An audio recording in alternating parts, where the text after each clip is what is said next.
Hey everybody, and welcome to another episode of Magic with Zuby. My name is Zuby. If you're brand new to this show, the show is all about a little well-known card game called Magic: The Gathering.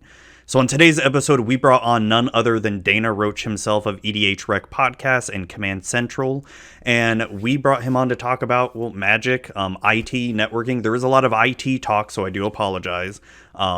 But there's also a lot of other talk about plenty of Magic talk and plenty of Commander talk as well, if that's your jam. And we just had a really good conversation about anything and everything, too. It was a lot of fun talking with him, and great guests and great time chatting as well. So before we begin, let's get some announcements out of the way. If you want to help support the show, you can help support the show at Patreon at patreon.com/magicwithzuby. You can also join the show's Discord as well, which is in the show notes below.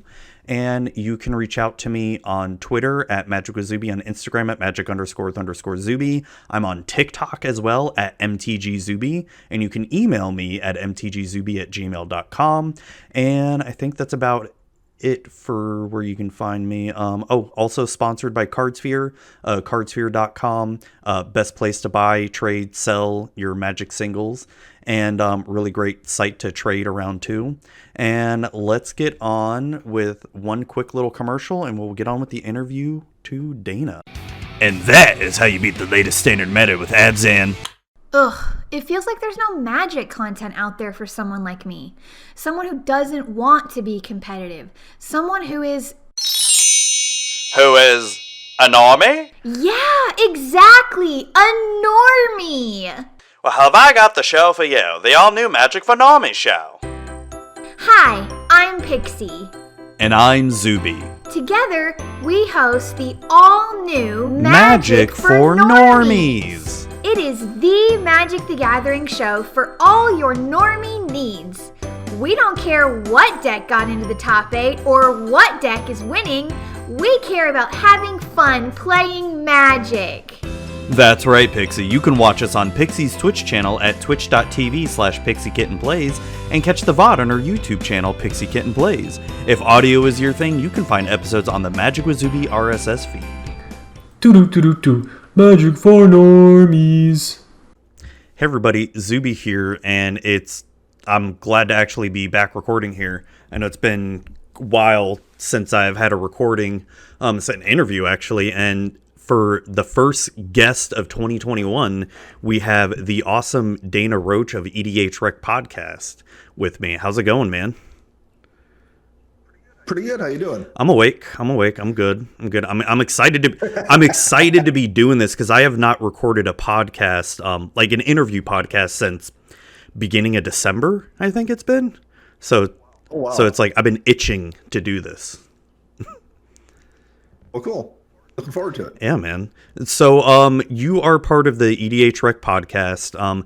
Tell, for anybody who doesn't know what that is, tell us a little bit about that. Sure. So EDHREC, I mean, if you play at all Commander, you're probably familiar with the website, but it's a data aggregator. So they take deck lists online and then pull useful information, hopefully, from all those deck lists combined together.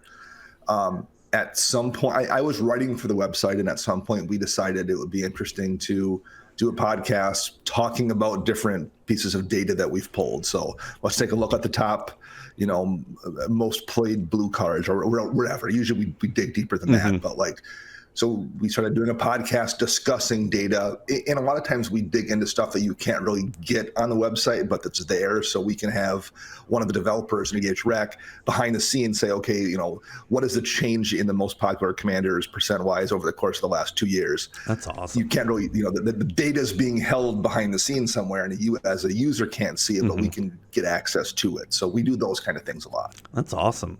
And it's you, Matt, and Joey? And Joey Schultz. Yeah, Joey Schultz. And he's the editor of EDHREC in terms of all the writers. He edits all the articles and takes care of all that kind of thing. So he works for EDHREC full time. Okay. Yeah, I was about to say, is that a side job or something? Because that sounds like full time right there. Yeah, he's an employee of EDHREC and they have a handful of people that work just for the website, doing either development work or, in Joey's case, working as an editor. Wow. I mean, not to try to dive into financials and all that stuff, but I didn't realize they have enough going on to where they can fully employ someone like full time? Yeah. Oh, wow. There are multiple developers, and I don't even know how many people, but there's a handful of them that are part of the team that work full time for EDHREC. Wow. Holy crap. I didn't realize it was that profitable. That's crazy. Mm-hmm. I don't know the specifics. Don Miner, who owns EDHREC and runs it, owns his own data warehousing business on the side. So number one, I think they weren't dealing with hosting costs necessarily because he had access to server farms and that kind of thing. Then number two, he was doing it as a hobby and didn't need to make money himself doing it. So that also made it, number one, very easy to start if you're not worried about being profitable, because you don't have to be profitable. And then he was able to just put a lot of money back in EDHREC. So he was kind of in a perfect position. Oh, that's awesome. That's awesome. I didn't realize all that. That's cool. So one of the other reasons I want to bring you on, and I am so sorry, folks, we are going to be getting into Magic here, maybe some D&D, but you two are a network engineer as well. And I like, networking is one of my passions. I friggin' love it. I really love my job right now. I went from sort of a jack of all trades to an IT manager, still having to do the jack of all trades thing. To now finally just being a pure network engineer, and I've been loving it. So like a lot of my job, I'm in healthcare, so I work for a national company, and we have a lot of contracts with hospitals and outpatient clinics and all that. And pretty much a lot of my job is to go in there, design a network, hand it off to operations, and they build it. And I love doing that, because every single hospital and clinic is like a brand new challenge of how can we get this done. So you two are in networking as well too, and talk a little bit about that. Yes. So I went to school. Did you go to school for like IT or networking? No, I got my degree in computer graphic design. Complete opposite. Okay. English lit. Oh, nice. For myself. Nice. I wanted to be an artist. So that's what I wanted at first. Sure. Yeah, I wanted to be a writer. So I got out of school and was trying to decide if I wanted to go to grad school or what, like the next step, because a 4-year English degree is relatively useless, whereas a master's or a PhD is slightly less useless. Right? So Isn't that crazy? Figure out, you spend all that freaking money on a 4-year degree, and it's like, I get a job at Burger King. Right. So I had been working part-time while I was going to college, doing like PC tech work at a Best Buy-ish store. Just based on like I owned a computer and had enough like knowledge of my own that, and we're talking the 90s here too, where like there was a lot less people that knew anything. So I was just doing tech work, and as I was figuring out if I wanted to go on to grad school, whatever, or figuring out when I wanted to, I didn't have a plan. A buddy of mine that I had worked with at that store had gotten a full-time job at a large retail chain, doing IT work. And he's like, we're hiring, we need people because we're doing this, we're changing their entire computer system over at every store. I'm like, okay, well, I'll apply and get a job for a year. And make real money till as I do my grad school applications, figure out what I'm doing.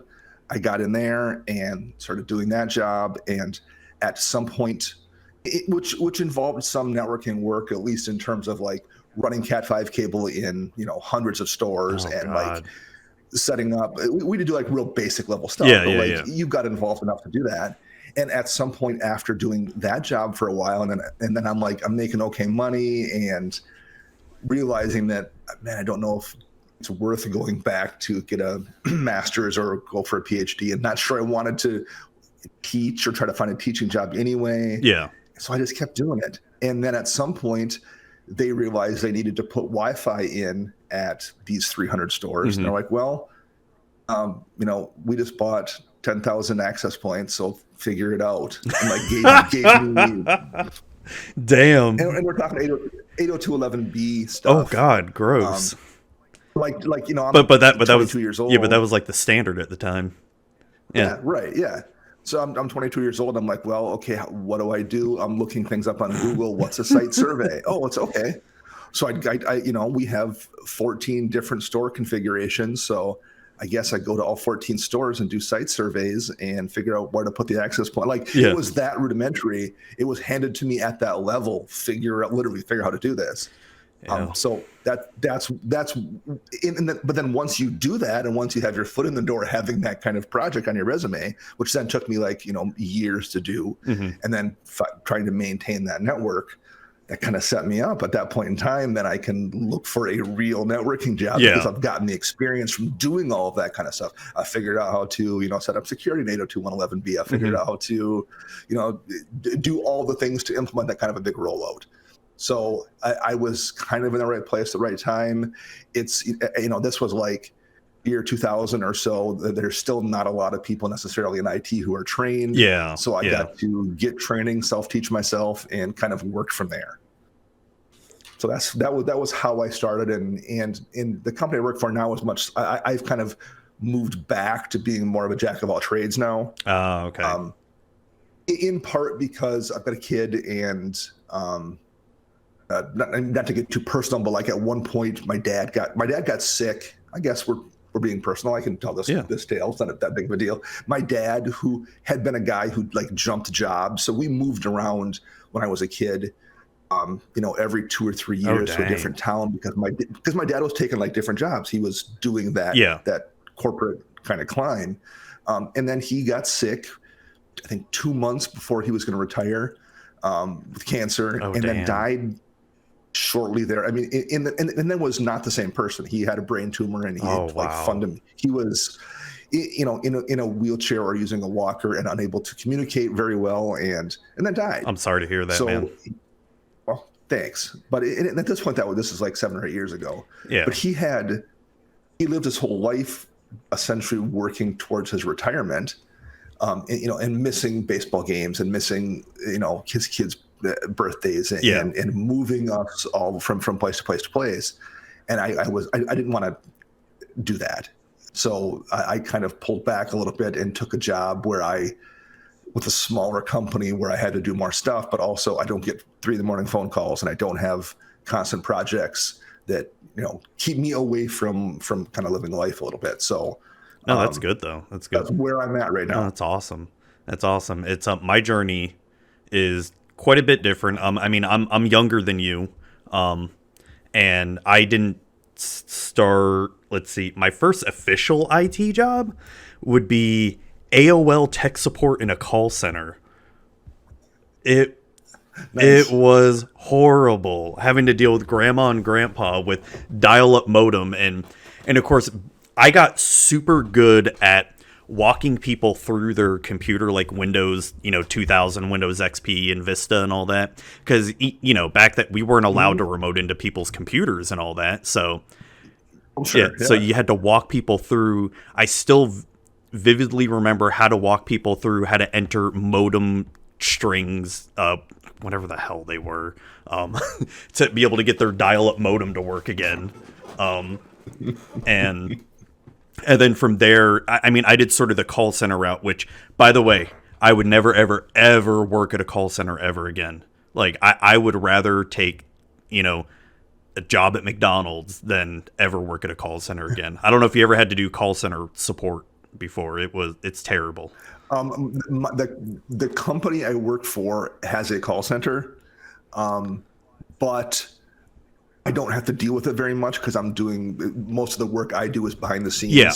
And there's just not much network related that touches what they do. But I'm pretty good friends with the guy who does deal with all the call center tech support work, who does the help desk kind of stuff. And I totally understand why you would say that based on most of his reactions. Well, I'll say it's a bit different because the call center support work that I started off doing was all like residential people. Right. It was all external people. Sure. And then when I finally got my first quote unquote corporate IT job where I was dealing with internal employees and all that, that was like night and day difference, because if those employees started being shitty to me, I could go tell my boss and they'll just go to their boss and, tell them like, what the fuck, essentially? What are you doing? Sure. At least there could be some repercussions at that point.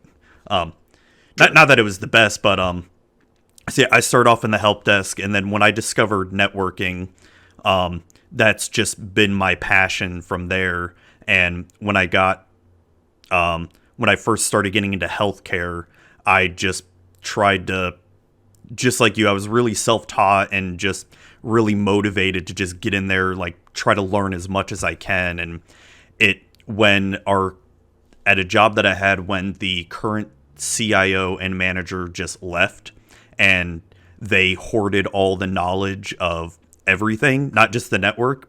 So there was like zero documentation, and it was me and another guy. The other guy had experience with, VMware storage and all that, like the server side, and I had the experience with all the networking side at that point. And so we had to reverse engineer everything for like 6 months to a year, and oh, dude, the amount of holes that we found in the networking, it was scary. Oh, God. I'm sure. Probably one of the scariest things that I found was a domain controller had a public IP that was accessible from anywhere on the internet.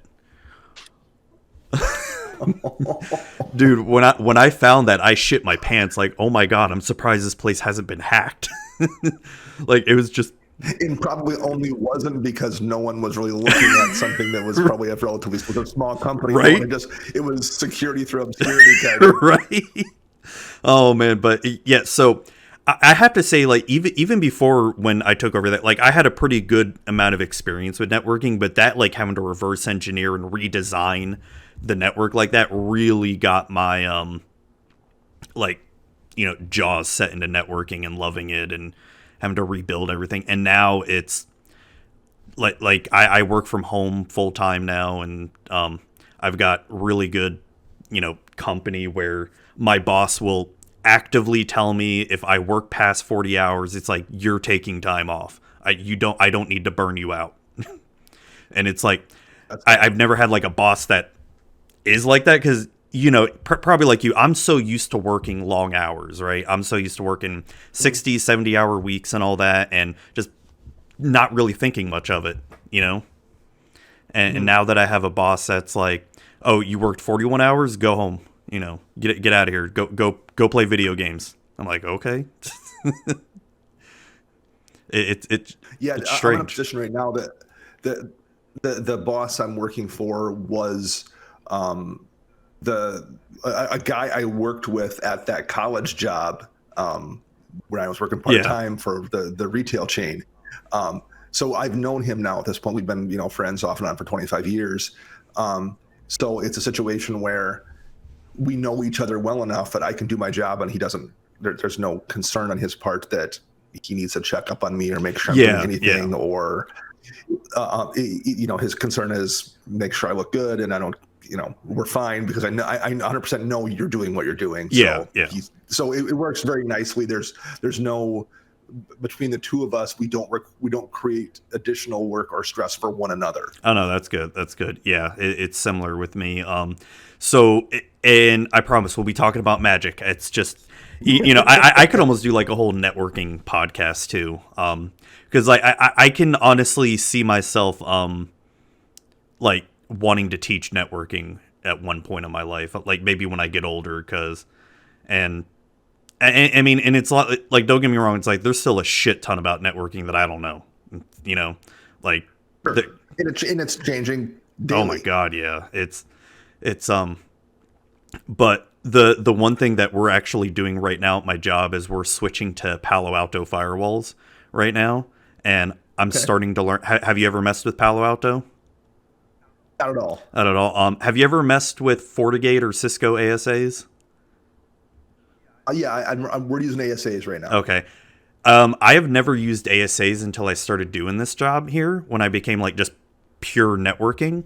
And I hate them. Holy shit, I hate them. Holy.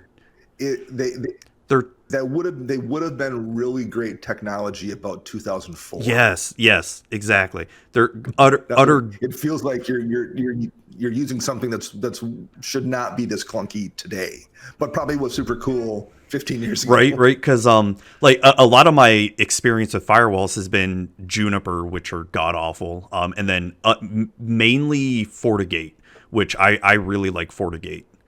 They're super easy to set up and all that, and what I'm liking about Palo Alto is it's like a mix of ASA and FortiGate, and just sort of combines the best of both with them. Sure. And that's the big thing that we're doing right now is I'm trying to learn that, and it's fun. It's a lot of fun just learning all that stuff. And as far as like other networking hardware, I mean, I don't know. Well, like I said, since we're national, it's like we have to know everything. Like Cisco, Sure, because you never know what you're going to run into. Oh my gosh, dude! Some of the networks we've run into are just some of these literally have. We have this one place.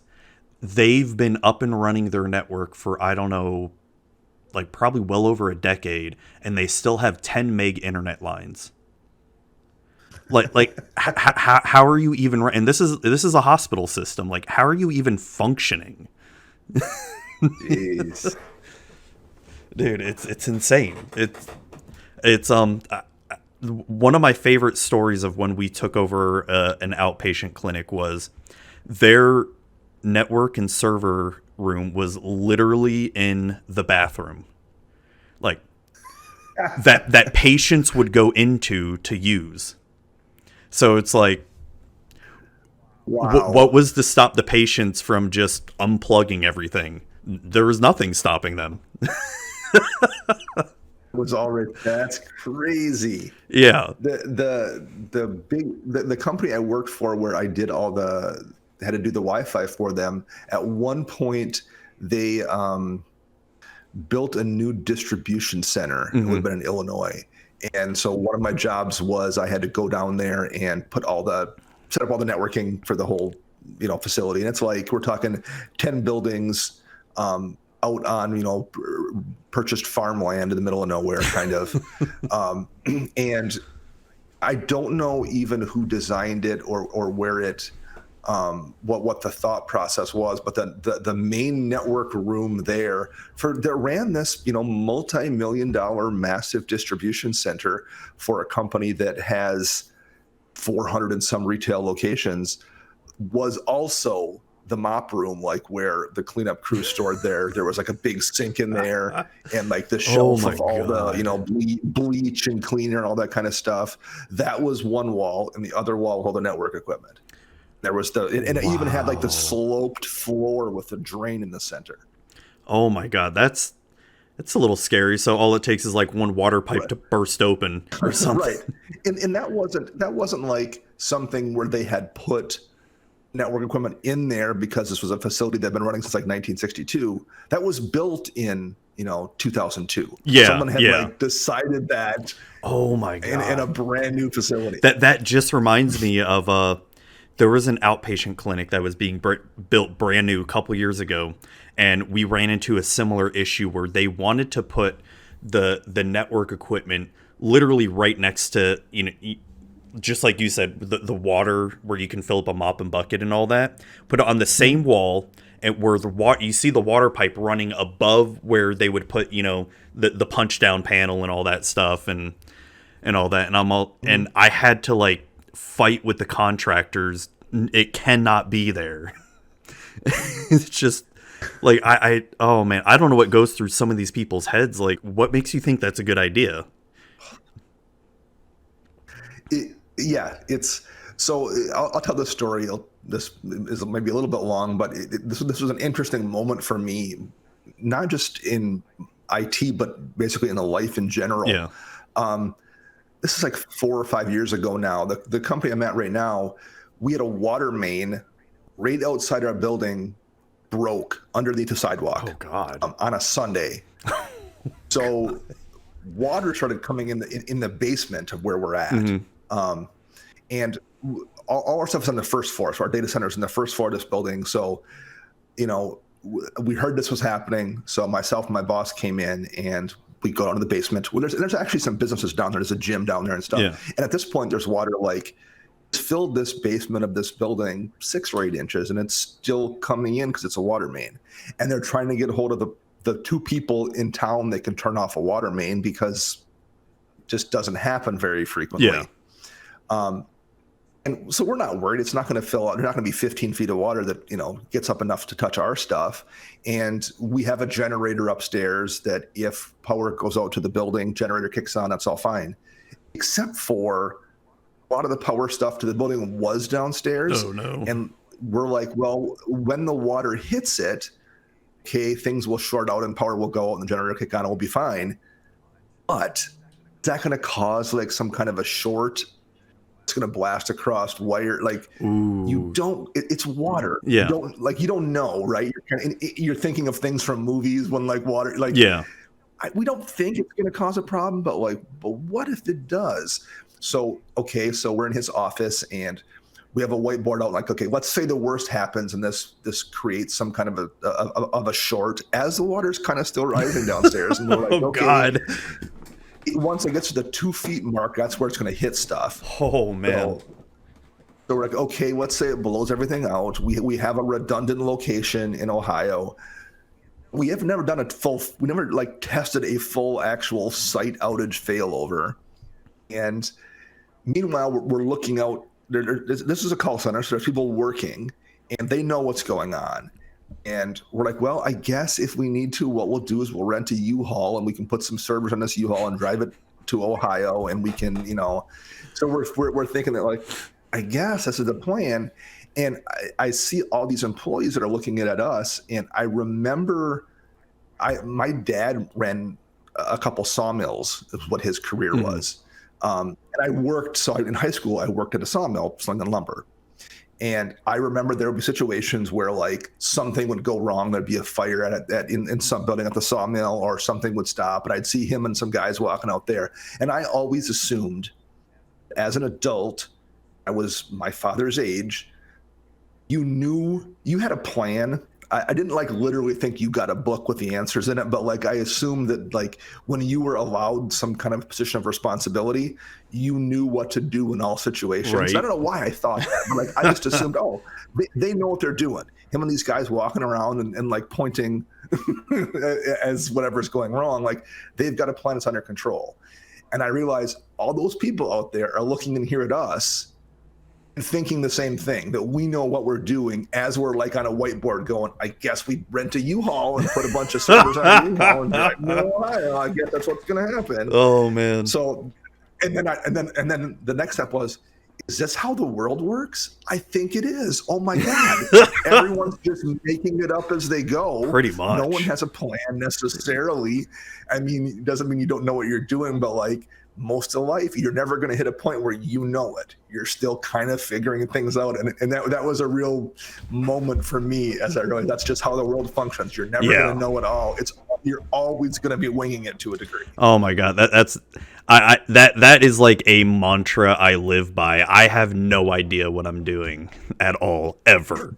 I think the important thing is to know that you don't. I think that's what's the most important part, is as long as you're aware that you don't necessarily know what you're doing and you're trying to learn versus being confident you have it all figured out. I think that's the most important part. Dude, I think that is the majority of the way I've learned in IT. Like when we've had emergencies, like, hey, the site's down or whatever, blah blah blah, and Sure. whatever it may be, and I'm in the switch or router or firewall, whatever, and I'm all like, as long as I know how to reverse what I did, I'm good. Because I'm like let's see if this works. Oh, it broke it even more. Okay, let's try something else.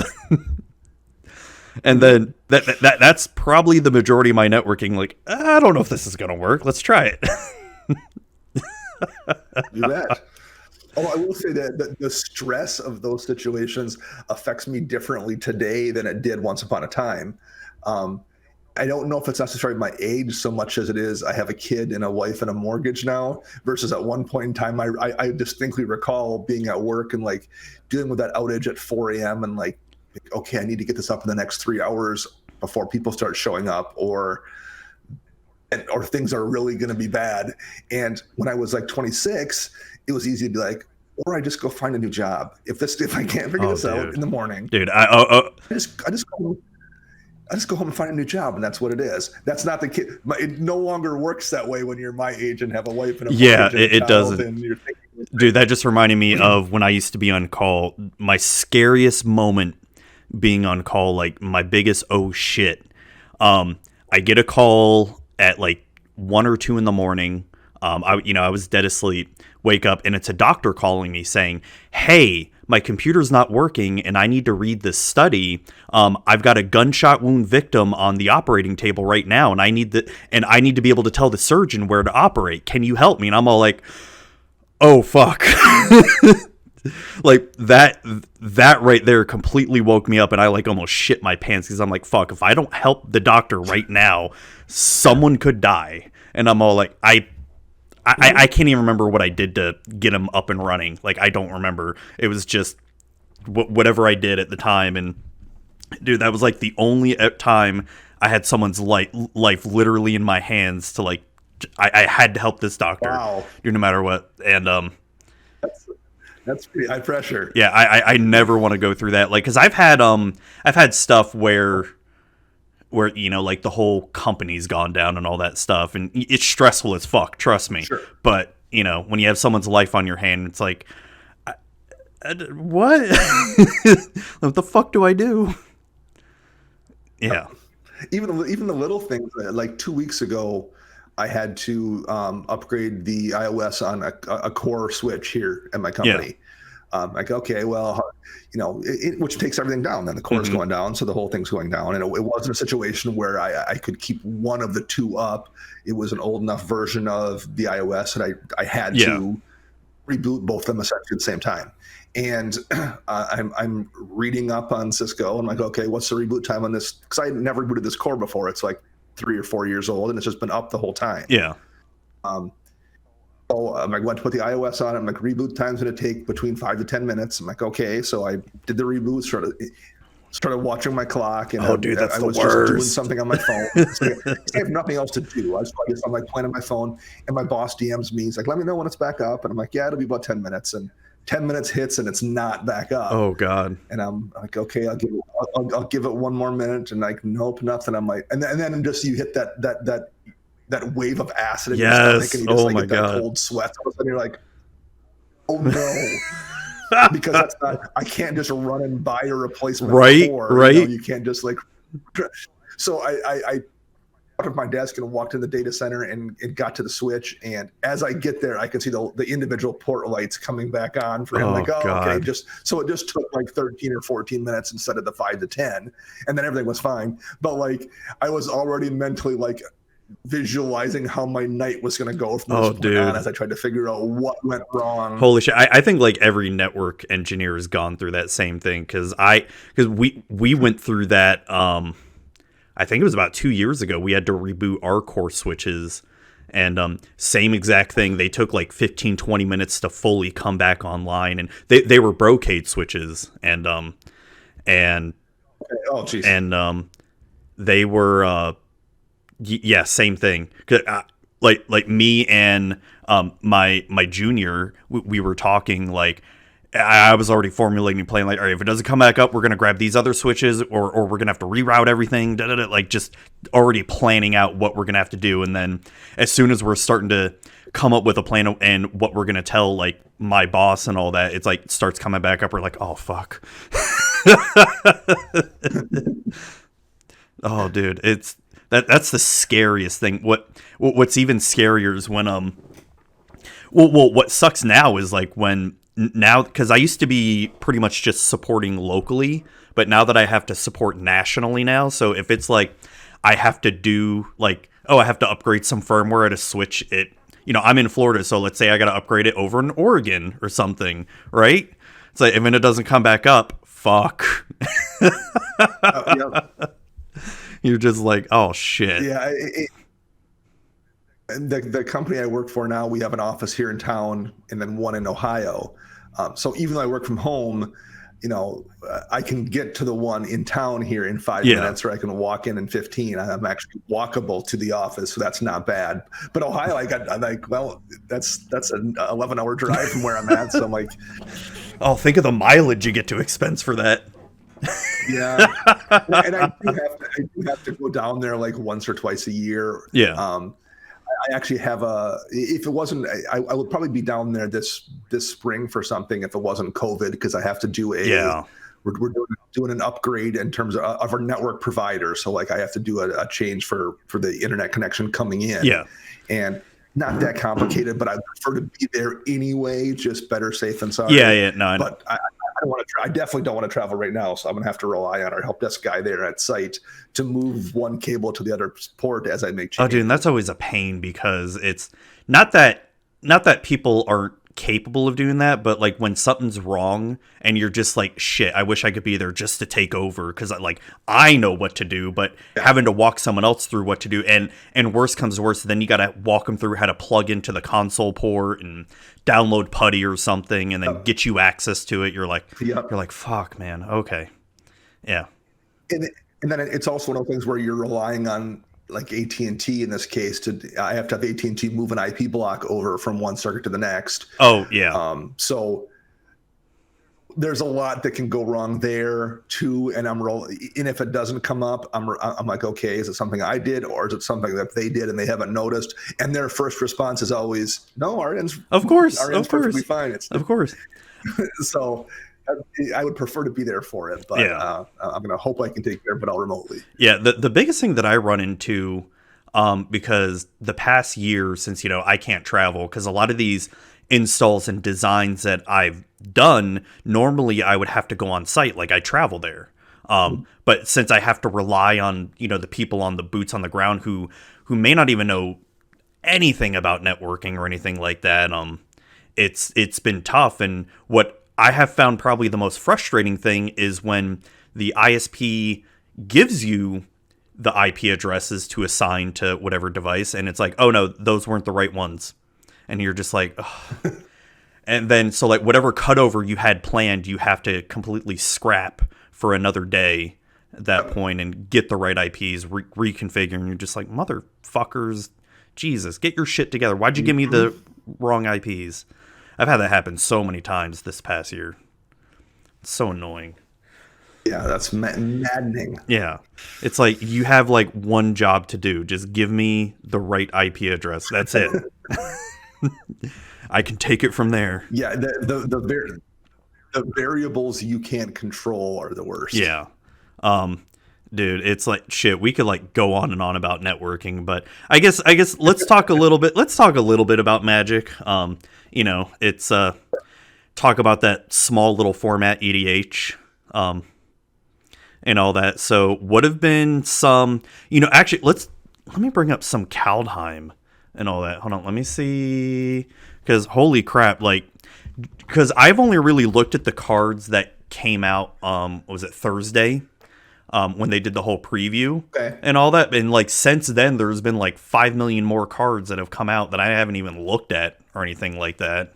So what have been some of your thoughts on Kaldheim so far? I like the set so far. I like MDFC cards in general, so I'm glad to see more of those out there.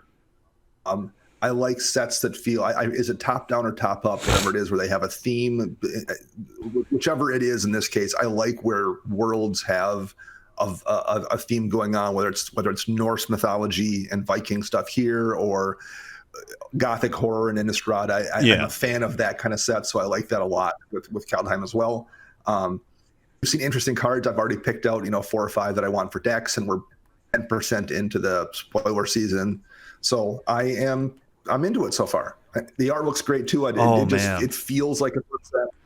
Some of the art is freaking awesome. Like I was talking on Magic for Normies with Pixie. The new black demon rogue legendary creature, Varigoth, Bloodsky Sire. Dude, that right there looks like a D&D monster. Like I'd want to build a stat block for and have my players fight and all that. With the gross skin cloak and everything. That's a disgusting piece of art too, but it's very metal and it feels very. It's so great. I love it. I love it. The one I caught my eye yesterday was because Village Rites, I think, is a really solid card anyway, and it's getting a reprint here, and it's got a really nice kind of cool metal album cover piece of art on it. Yes, it does. It looks so badass. Like I want this exact foil card in my Yara deck in it because it just looks so badass. And dude, now we've got. I was, honestly, I was not expecting snow-covered lands to make a return. Like I didn't honestly think we would because we just had them back in Modern Horizons. I know we haven't had them in Standard for a long time, but I just didn't think they were going to do it again. But I'm kind of glad to see them back, and now we have fetchable snow duels as well.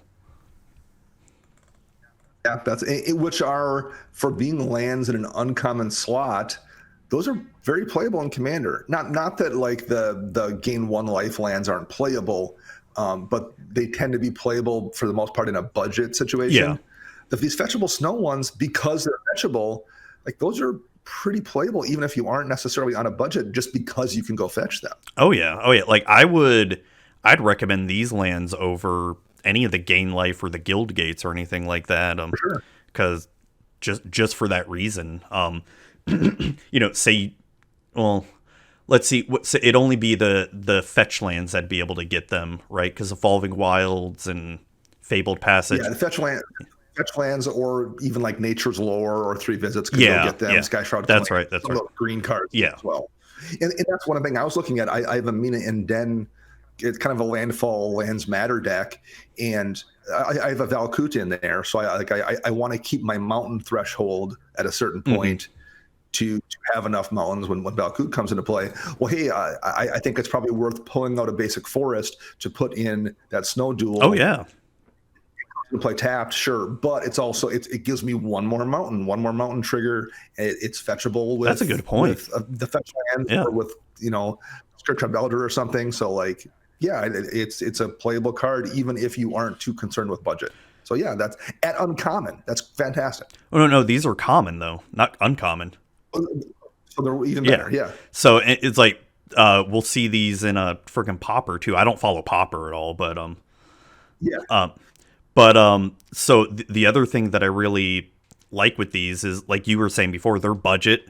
And one of the things that I've been trying to learn better with mana bases is because, like, for years I would just put in whatever dual land in my decks, like, and I ended up coming out with a lot of tap lands, in them. And so I've now come to the more of the ideology where I'd rather have way more basics than duels, because if I don't want to break the bank on mana base, because the mana base is like the least thing that I don't care about putting money into, if it's like a deck that like, if it's not one of my top 3 favorite decks, you know what I mean? Like if it's just one of those casual EDH decks, I guess. And so, but these I think would be very well placed in any kind of budget mana base and anything like that. Yeah, I've been playing Commander since right around Return to Ravnica. So nice. So and that's when I came back to Magic, basically. So doing FNMs and doing things like that, I had shock lands in my collection. So whenever I built the deck, I could just go dig through my land binder and I have 3 before every shock. I have those shock lands that yes, I had to pay for, but like kind of not, because I got to do FNM. Yeah. So they were a free, kind of quote unquote free thing from me paying for the FNM experience. And then then was Thero, so I got a collection of all the Scry lands, and then we hit Khans of Tarkir, and I picked up play sets of all the fetch lands from Khan's block for the same thing. So again, I've been kind of spoiled. During that whole run. Of course, you get so was I. Get the check lands from the core sets and things like that. So I've always, for the most part, had pretty good access to a land base without really having to pay money for it, other than the money I paid, than the $10 I'd pay on a Friday night for FNM or something. So I've always been very spoiled in terms of land bases. I've never really had to dig deep and like find. I ran some guild gates, but like at some point I didn't have to run guild gates because I had access to the lands from Battle for Zendikar because I was doing Battle for Zendikar stuff, Yeah. So, But these are good enough that even if you are someone who just is lucky enough to have access to lands, I think are super interesting. Oh yeah, no, and that brings up a great point too that I want to bring up. Just and this is where I feel bad for people getting into Commander now, and because especially when you get a play group of people, of you and your friends, there's always that arms race of wanting to make your decks better and more powerful.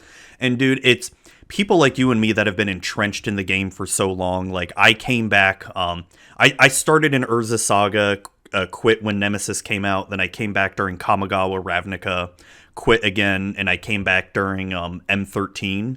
So like pretty much from M13 on, I've been collecting cards, and it's insane like how many quote unquote Commander staples are out there that have just shot up in price that, like you and I, when we were playing, like, oh, that was like a 50-cent card, that was $1 card, and right. Now they're like $20-$30, and it's like I feel bad for those people because it's like it's kind of unfair in a sense where it's we got to benefit because we got into it earlier, and now other people getting into it now have to pay the price for it, and it's and I mean I feel like Wizards is doing a better job. Like last year's Commander decks, the Commander 2020 decks, I thought were amazing in terms of not just value, but just playability out of the box. Like how powerful they were just out of the box were fantastic. Like Otrimi quickly became one of my favorite of last year. Well, and it's not even just the big staple cards which have exploded, but like I just brought up a TCG player order I made in March of 2013. So this was probably the first Commander deck I built. And even just the little things like, Tainted Isle, which isn't like that in demand of a land, 40 cents I paid for 4 of them. I grabbed 4 Tainted Isles, and they're $5 now. What? Are you serious? That's $5. Yeah. Holy crap. That's not like a crazy amount of money. Yeah, I know, but still. For the 40 cents. Or I bought 2 copies of Darkest Hour. I don't even remember what I was using them for at the time, for 39 cents. Darkest Hour right now for a lightly played version is $4. God. The little tiny things. Yeah. Curiosity, I bought 2 copies of whatever I was buying. Curiosity, I paid 19 cents for Curiosities. To buy a lightly played Curiosity is 40 cents now. I mean, that's twice. It adds up though. It's only 40 cents, but it adds up. This entire order I placed then that cost me $13.65. Today, I mean, looking at it, I didn't pull the full list, but like it's probably a $70 order today for those same cards that I paid $13 for in 2013. That's crazy. And it's not even any good cards. Yeah. Nothing amazing. There's no like quote unquote staples in here. Yeah. So yeah, it's nuts how every aspect of the game has just gotten so much more expensive. And if you were lucky enough to be somebody, even if I'm not looking to play those copies of Darkest Hour, I can trade those for something I want. Yeah. Like I have equity in cards because I was just lucky enough to start playing right before Commander kicked off and bought cards. And now when I want to buy something from Card Kingdom, I can send them a stack of these singles that I bought 7 years ago that I forgot that I still have in a box in the closet, and get $200 in credit that I can then use for really good cards. Oh, dude, there's even like cards that I have as a kid that I've kept that have just blown up. Like, isn't Metalworker one of them that has blown up? Like I used to have a few copies of that, and it's like $80 a pop and all that right now. Yeah, and forget cards like that. Other Urza Saga cards I have, I don't know off the top of my head, but like Opposition or something like that. Isn't that gone up or something? Oh yeah, yes. Yeah, that's well, it's like a $10 card, so, but still, I mean, that was probably a $2 card or less, even probably 5-6 years ago. Well, what I did was I started playing. I actually was able to. I had a friend who was a little bit older who went to college and came back with Magic the following summer and got us that were still in high school playing. So that would have been revised. Revised packs were still out in stores. That would have been the summer that actually Legends came out. So I was able to buy revised packs and buy Legends packs and then the dark packs. And then I started playing.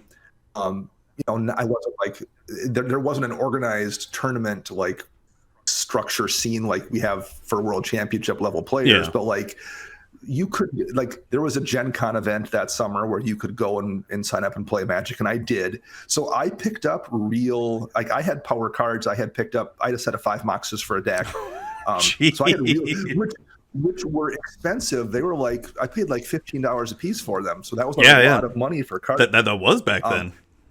I drove. I got in touch with a guy on Usenet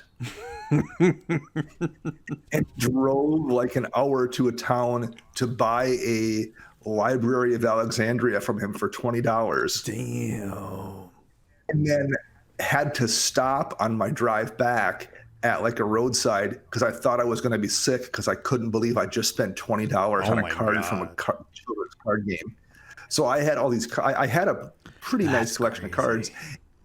And then in college, my college roommate had a nervous breakdown, stole my Magic collection, stole another roommate's baseball card collection, pawned everything for like $20. Oh God. And again, at the time, it was a big deal, but it was a big deal because the Moxes had gone from like the 15 or 20 I paid to like $75 or something, which was when you're a 20-year-old college student. That's a lot of money. Yeah.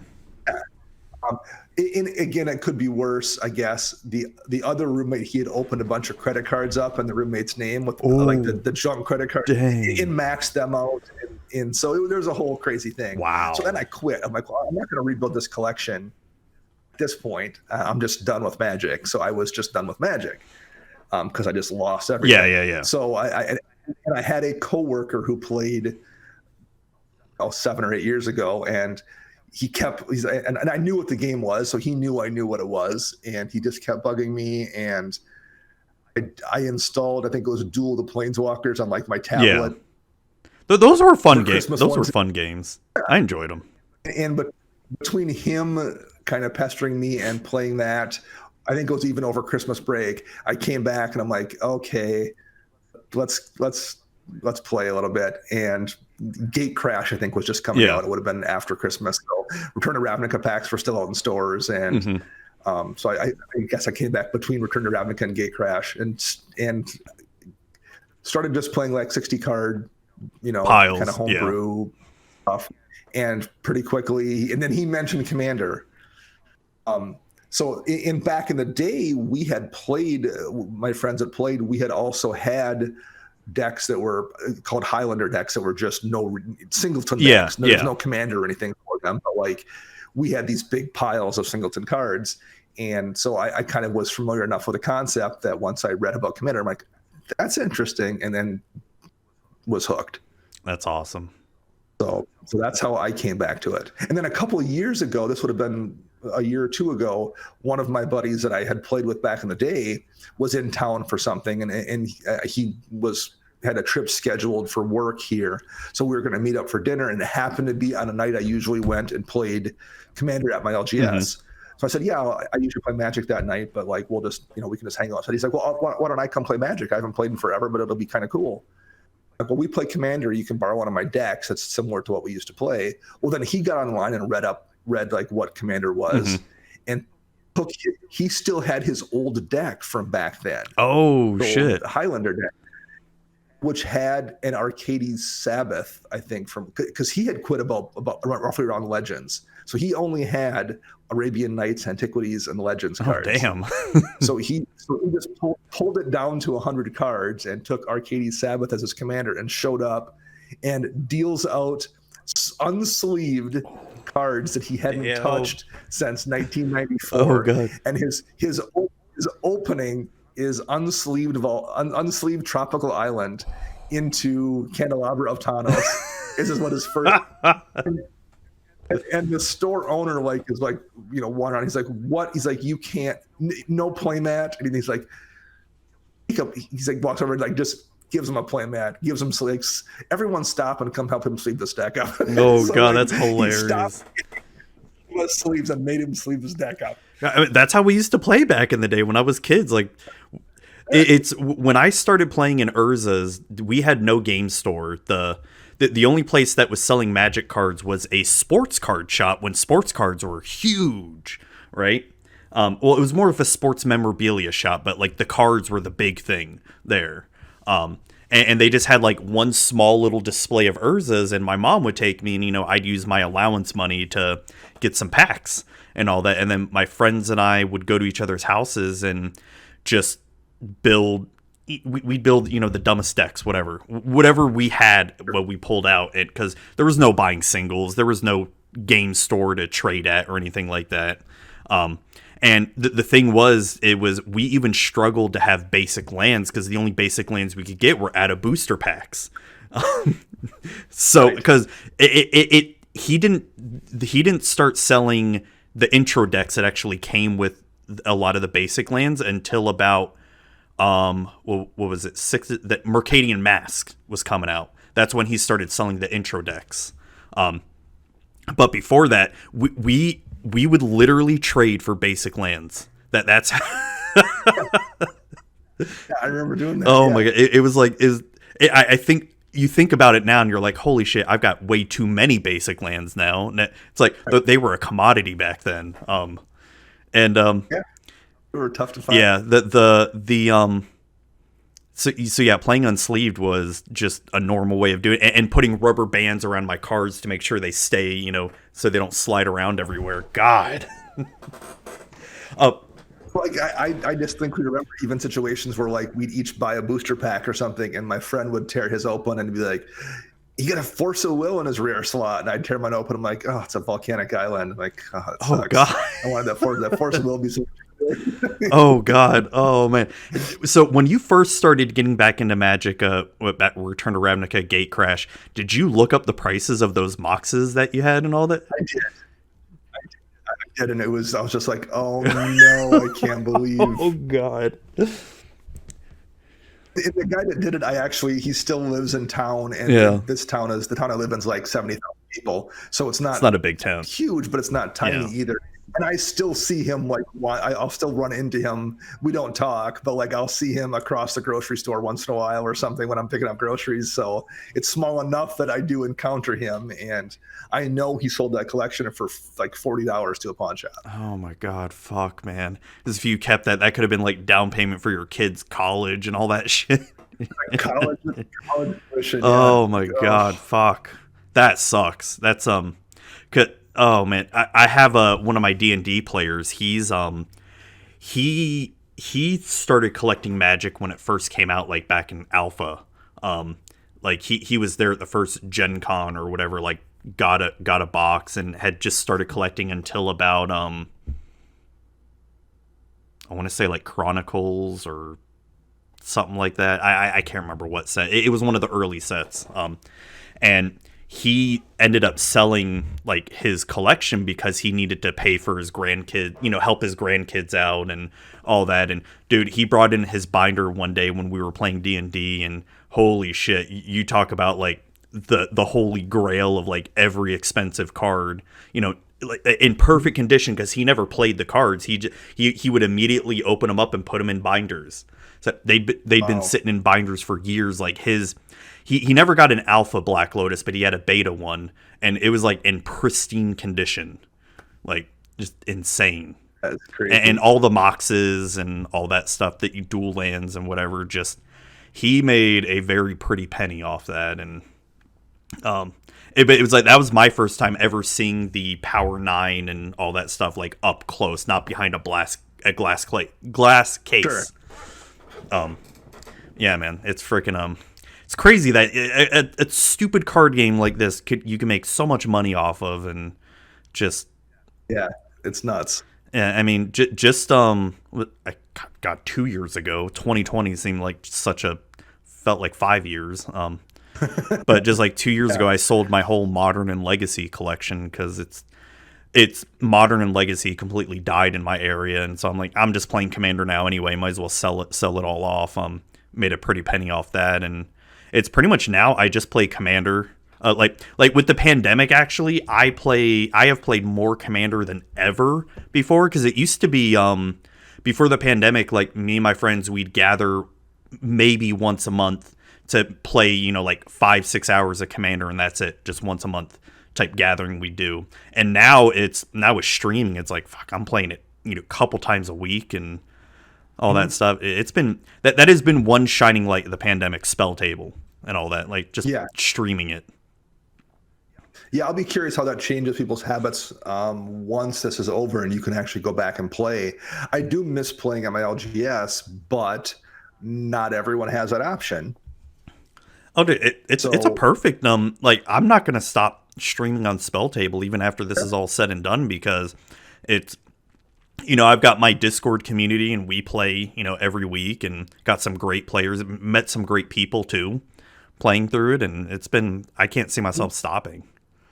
Well, you can do the quick pickup game. You can be like, oh, I've got an hour to kill and I don't have to get dressed. I can play in my pajamas, and I'm just going to play one quick game that doesn't require me to get, take a shower and go somewhere and then come back. I can just do it. I can just play a quick, fun game. So I think that's what's really nice. And what I think I will definitely keep doing when this is over is playing those one-off games that, when you've got downtime that you just never would, you just watch a movie or something instead to kill some time. Yeah. Being able to do that is nice. And also I think it's been really nice because there's not like my LGS had a very kind of specific meta. Yeah. And you built to a degree, not even just power level, but like I see a lot of this kind of deck, so I need to have a plan for it. Yeah. I saw a ton of Planeswalkers, a lot of Planeswalker Super Friends decks. People. Yeah, and people put a lot of Planeswalkers in their deck. Mm-hmm. So, like, what was the card from War of the Spark that pulled all counters off Planeswalkers? The black sorcery. I don't even remember what it's called. I know. Now. Yeah, I know what you're talking about. I can't remember the name. Yes, it wasn't Spark Harvest, but something, whatever it was. Yeah. So I was running that in a bunch of black decks because there was never a time when I would draw when there wouldn't be like a Planeswalker or two in play, if not more than that. Playing online has changed that. There's no longer in, so to speak, meta, because I'm playing with people from so many different places that I've had to like take out cards that were a little more targeted, which has been interesting too, because it I think makes you have to be prepared for more situations. And it's been very interesting. That brings up a good point, because like you said, my local meta could be very degenerate, and probably some of my oldest EDH decks, like my Crufix, Omnath, Locus of Rage, and Grand Arbiter, I had to basically build those up to counter a lot of the degeneracy. And so they are pretty powerful decks, compared to like your casual EDH decks and all that. The one thing that I've really liked about this pandemic has been, instead of having to build to beat the meta and build to make sure every single deck I have is very, very, very strong, I can now go back to, all right, I want to build some fun decks and do some shenanigans and all that. And I don't even care if I win. I don't have to fight, Atraxa Super Friends every single weekend and all that stuff, So it's made for a lot more variety. And like you said, you're right, you can't really figure out the meta a lot, because there is no meta really per se. Exactly. And I think that's great. Like before the pandemic, I may have had, I think, only about 5 EDH decks, and I'm getting close to almost 20 now. With the streaming. And one of my favorite ones that I built this year, or last year, I should say, it was Ashaya from Zendikar, and my whole plan for it was, and Ashaya on the surface is like very, very, very strong, right? So what I did was I made myself a challenge of, I'm going to build Ashaya, and Ashaya can be the only creature in the deck. And I have about 45 forests, but then I have like a lot of ramp, and then I have a lot of animate land spells as well too. So, and I figure, Ashaya is just going to be sort of like the Ents at the end of the Two Towers, where they're gonna just start storming people and come to life, and just how I'm gonna cast Sylvan Awakening on my 30 forests that I have out and cast Sylvan Awakening, then Overwhelming Stampede, and boom. It's been fun. I think it's been similar for me. I think in 2019 I made, and I tried multiple decks. I attempted to brew multiples, but like they didn't ever really stick, and I was never happy with any of them anyway. And it was only a couple. I think I brewed one deck in 2019 that stuck. That I liked how it played. Mm-hmm. But the other couple, it was only a couple decks anyway, and I was never that even into them in the brewing process. Whereas this year, I think I've got 3 that are going to stick, and a couple other ones that I tried and I've taken apart, but I still thought they were interesting along the way. I couldn't quite make them work, mm-hmm. or wasn't happy with them for one reason or another, but I thought they were like a good attempt. It was just a very good year in terms of like, at least my creativity as a deck brewer. I had a lot of good ideas, and it was very fruitful in that regard, all things considered. Yeah, that brings up a good question that I want to bring up is what's your thought process when you're trying to brew a deck? Like, what does Dana Roach do when you're you find a commander you like, and what's your process of building a deck? It's usually not finding a commander I like necessarily. It's almost always a concept I have first, and then I try to find a commander for it. And I try to, and I'm trying to do it in colors I don't have as well. So like, I don't have a Boros deck right now or a mono red deck. So I'm always kind of trying to figure out a way to do something in those colors, particularly that no one else is doing, or at least are not doing very frequently. Yeah. So like, I'm trying to figure out what to do with Boros that isn't a equipment deck, mm-hmm. or trying to do something in mono red that isn't an aggro deck. One of the decks I built this year that worked for me was an Combat Tricks deck. Ooh. And I spent a couple of years actually trying to like figure out how to make that work. Just in my head, or kind of like on Architect or something, where I'm like, okay, if I use Melek Izzet Paragon as my commander, I can then copy this, red spell that gives creatures +3/+3. So if I swing them, and I was trying to figure out what way I wanted to do that. And I eventually got there. It was originally Adelaise, but now I'm using Crom and Kedis. Okay. And it's using a bunch of those red has like giant growth equivalent spells, or variants on those. Being able to, in a single turn, swing with Kedis and play 1 or 2 of those instant speed combat trick spells that buff, and then copy them and like turn that 4/4 swinging into a 24/24 or something. So it's essentially winds up being like instant speed Voltron in Izzet, that's cool. Which isn't a thing that I really ever see anyone play. So it winds up being both a creative experience for me and a challenge. And it was a deck I didn't have anything in Izzet anyway. So that was a situation where I knew what I wanted to try to figure out how to do.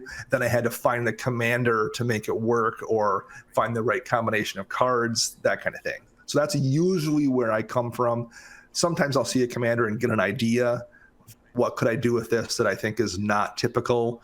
I have a Vela the Nightclad deck. Vela gives all your creatures Intimidate, mm-hmm. in black-blue. So Vela is a commander where I was kind of circling for a lot of years. I knew I could find something there, but I wasn't sure what. Yeah. And eventually came across, okay, if I use artifact creatures with Intimidate, they all become essentially unblockable because they don't share a color with anything. And then because Vela's also has an ability where if creature leaves a battlefield that deals damage, okay, well, if I go wide and make a bunch of, you use something like Mirror Battlesphere that makes a bunch of mirrors, or Hangerback Walker that when it dies makes a bunch of tokens, then I have in addition to a win condition in terms of I can swing with creatures that are almost unblockable, and then sacrifice a bunch of them and manage a bunch of damage. And that's not a deck I've ever seen. I don't see artifact decks in Dimir, really. I don't see Vela get played much. Yeah. So I found a way to take the commander and do something with it that felt creative and interesting as well. That's awesome. So those are usually kind of the 2 paths I take. That's awesome.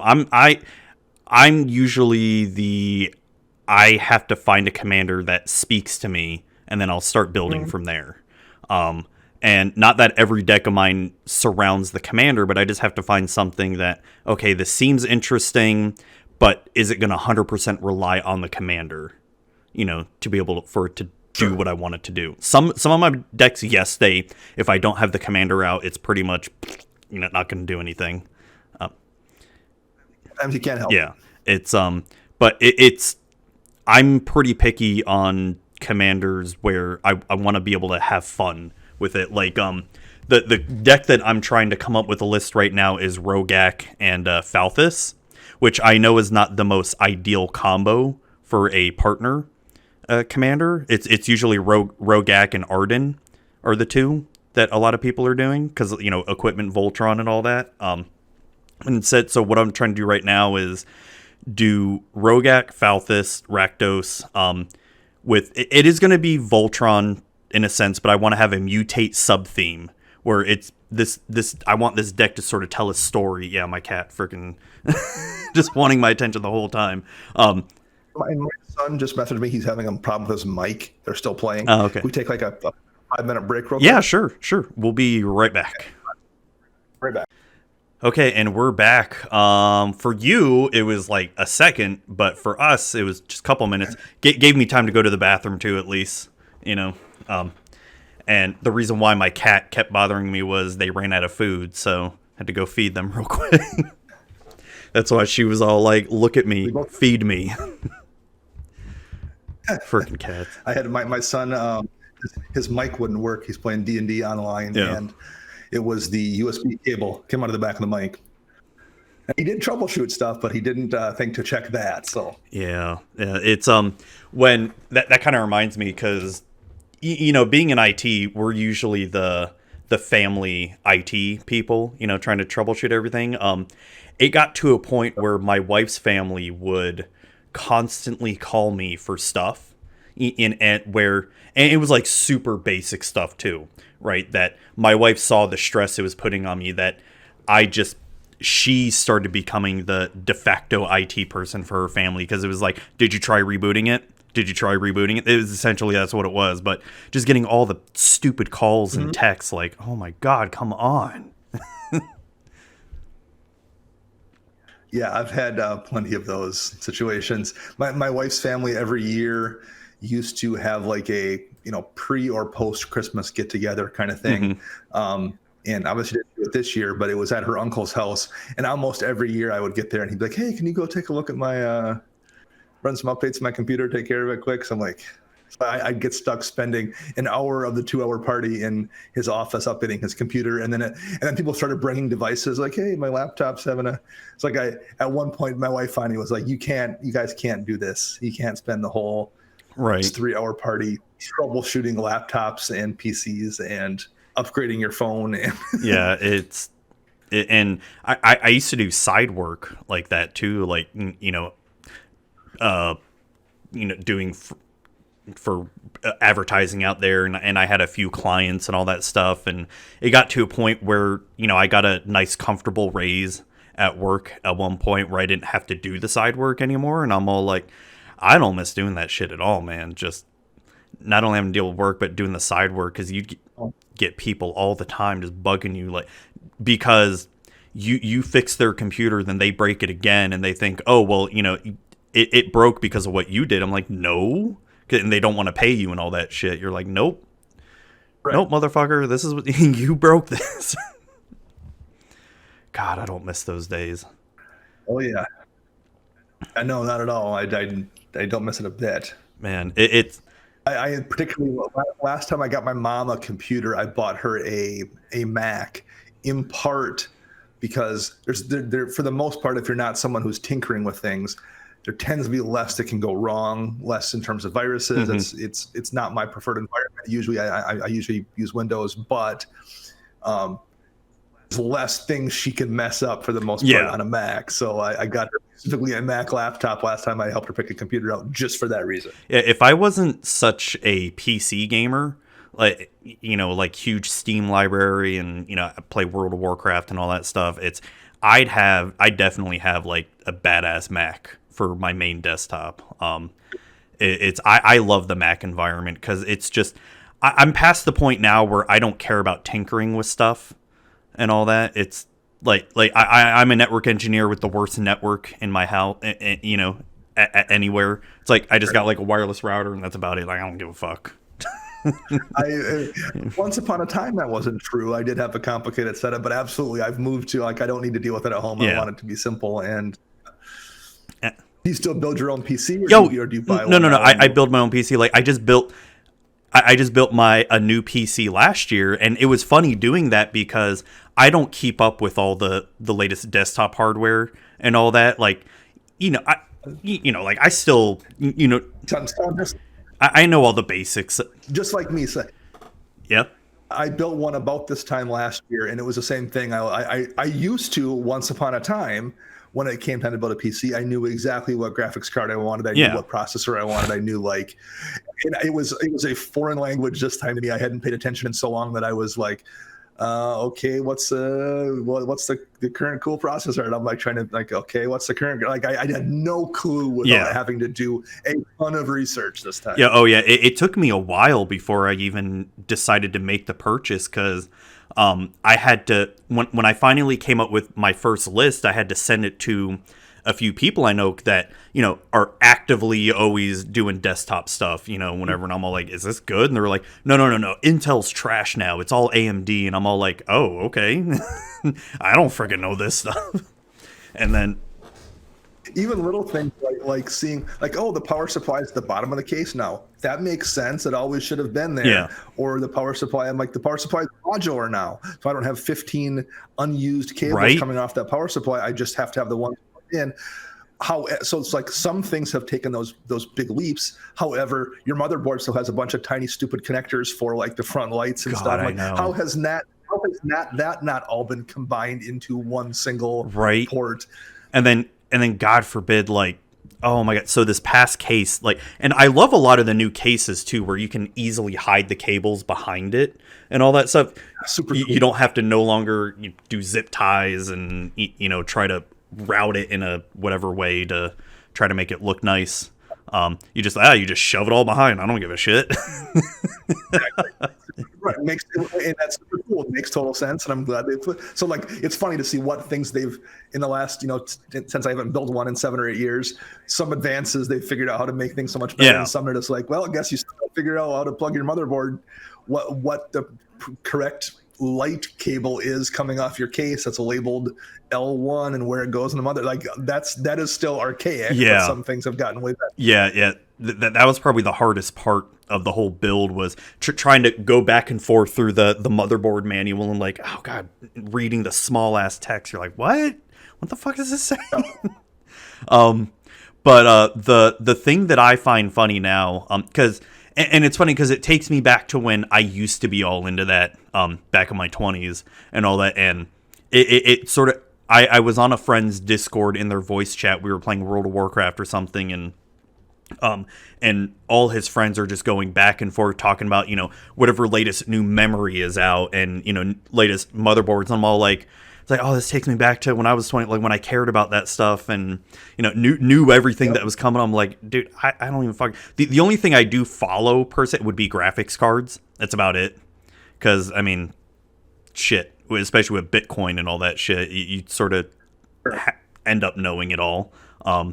But it brings me back to the days like back when like my early days of the help desk where I just did nothing but laptops and desktops and take them apart, build them, and had to Frankenstein stuff. And did you happen to see, I think it was roughly last year, Henry Cavill had posted that video of him building his new gaming PC? Yeah, I saw that. That was super cool to see, like somebody like him. He's doing all the same stuff. He's even put on thermal paste and he's putting his processor. And I'm like, man, that's awesome. He guy knows what he's doing. Like I've been there. That's was pretty fantastic to see. I thought that was awesome. Yeah, it's So I mean, I've been building computers probably like well over a decade now and all that. But I can remember back when I was a kid, younger, like when having to just input in like a new hard drive or like new RAM or any of that stuff. Like it was a lot harder back then. You had your especially with a hard drive, you had to make sure it was set as a slave with the jumper, the little jumper on it. And then also you had to worry about fucking IRQ codes. You remember when you had the really big joystick and all that, and you had to plug it into your sound card, and you had to make sure it didn't conflict with another IRQ code and all that shit. Yep. I always think of that every time I put putty on a new device I haven't used before, because you still have to unputty, figure out which input. Yeah, which COM port it is. COM port is on. I'm like, that always reminds me of the old school finding your IRQs. Oh man, it's and it's funny because you know I have a bunch of certifications. I'm still, some of my certifications are, you know, still ongoing, because back when they didn't expire every 3 years like they do now. Like I'm Microsoft certified in Office 2003. That's been very helpful in my career. And you know, surprisingly, so to get certified in Office 2003, I had to take tests based on all the Office apps. So out of the 5 apps, Outlook, Word, Excel, PowerPoint, and Access, can you guess which one was the hardest one? Logically, I would think it would have been probably Access, but since it's a question, I'm gonna think it's probably not that. I would assume it would be Access, but was it not Access? It wasn't Access. Word. It was Word. Like Word was the hardest one out of the 5. Really? Because the amount of, and like I said, this is going back Office 2003. Just the amount of stuff they would ask you, you'd be like, "What? Who the fuck would do this in Word?" Like, so I still recall one of the questions was, how do you turn on safe search in Word so someone can't look up, you know, pornographic websites in Word? I'm like, what? But back then you would be able to, Word had its own search engine, and you could turn on like safe search or something in it, and just like, what the fuck? Because I guess it was to like find clip art back then or something. I don't know. Oh, sure. Okay, I remember that being a feature, but that never occurred to me. Yeah, so that's always fun. And then, you know, I got my A+, Net Plus, Security Plus, CCNA, which is now expired. And then I want to go. Mine is well. I want to go for the CCNP. I want to go for the data center one. Not just the core one, because I'd say that is a really big weakness of mine when it comes to networking, is just like trying to design for a data center. Because I've just been mainly used to like small form data centers, and nothing like huge, because we're working on a thing now for my company, like having big regionalized data centers throughout the US, and it's like I'm kind of at a loss. I don't even know where to design, like where to start with designing them. But luckily we have some people on our team that are very well versed in that, so I've just been trying to glean as much information from them from it. So oh yeah, we were talking about Magic. That's right. Sorry. You're talking about a deck you had just built with Rogak and Rogak and Falthus. So my whole idea, like, I know it's not the best combo of partners and all that. So it's like a Voltron theme, but my whole thing was I'm trying to picture Rogak as like a D&D character with his pet kitty, and he's with a mutate sub theme to where, like, oh no, he came across some magic that mutated him into a dirge bat or something, you know, and I think it's just fun with this. It's mainly Voltron, but small mutate where I can make him bigger and do some stuff, and it just seems fun. Can't wait to play it. Nice. Did you have the full list put together so Not far? yet. Or are you still at the point where you're like, I'm at 119 cards. I need to make some cuts. No, I'm actually only at about 90 cards right now, because it's I'm trying to do like more budget, because it's like I know I can get all the expensive stuff and all that for it, but I'm trying to be more budget minded, where I still want to make it decent though. That's a fun challenge though too. I played a deck recently with Scrap Trawlers is a podcast that does a lot of streaming stuff. And I did something with those guys right before Christmas. We had a $50 budget on a commander deck. So I built and we had to use commanders from the original Zendikar block. Oh, nice. So I had built I wrote Rexiel the Risen Deep as a Voltron commander, because Rexiel has Island Walk, Swamp Walk, and I'm like, well, odds are right. one or two people will have islands or swamps, and then there's enough ways, particularly blue and black have plenty of, this card is now an island, this card is now a swamp. So like I threw a few of those in there and figured, but Urborg. Shit. Urborg wouldn't make my budget, but yes, if you weren't stuck being under. Oh 50, yeah, that's right. That's right. Yeah. But there's enough stuff. Blanket of Night, I think, was one that's like Urborg, makes all lands into swamps, and it's an enchantment, but it costs 30 cents. So there's enough of those kind of effects. But that was really fun, trying to stay under the 50 and trying to figure out, okay, normally I would do this with this card, but I can't spend $6 on it. I need to stay under 30 cents. So what gets me kind of there? But that was a lot of fun, and the deck wound up being perfectly effective considering. As cheap as it is. So that is a good challenge, I think. And they're fun. Even if you aren't going, and even if you're not going to if you're just doing it for a one-off like I did, I still think it's a good exercise mentally, and it makes you a better brewer and teaches you a few tricks. So I think that's a very useful thing to do. Oh yeah, I love trying to put limitations on deck building. But budget's a very easy one to do. And that's where, when I mentioned earlier before with the Shia, like I put the limitation of there's going to be 0 creatures in this deck except a Shia. And it was just getting your wheels turning like, all right, what's the best way to build this? I've had other decks where, okay, there can be 0 artifacts or 0 enchantments in this thing. What's the best way to go about this? It's fun.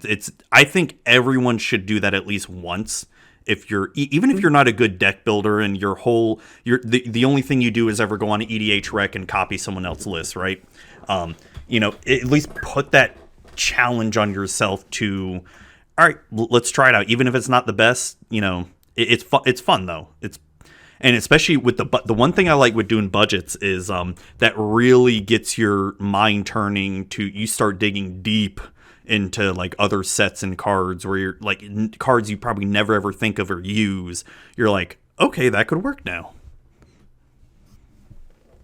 Yeah, I tend to really do that on almost all of my decks. I mentioned my Veil of the Nightclad deck. One of the rules of that deck is I can only run colorless creatures, or colorless artifact creatures. So even if a creature might be effective, there's probably Eldrazi that would work very nicely in that deck. I'm only running artifact creatures, even if there's some color, like Baleful Strix is a great card, and I'm in the right colors for Baleful Strix, but it's a colored artifact creature. Yeah. So like I've limited myself to just colorless artifact creatures.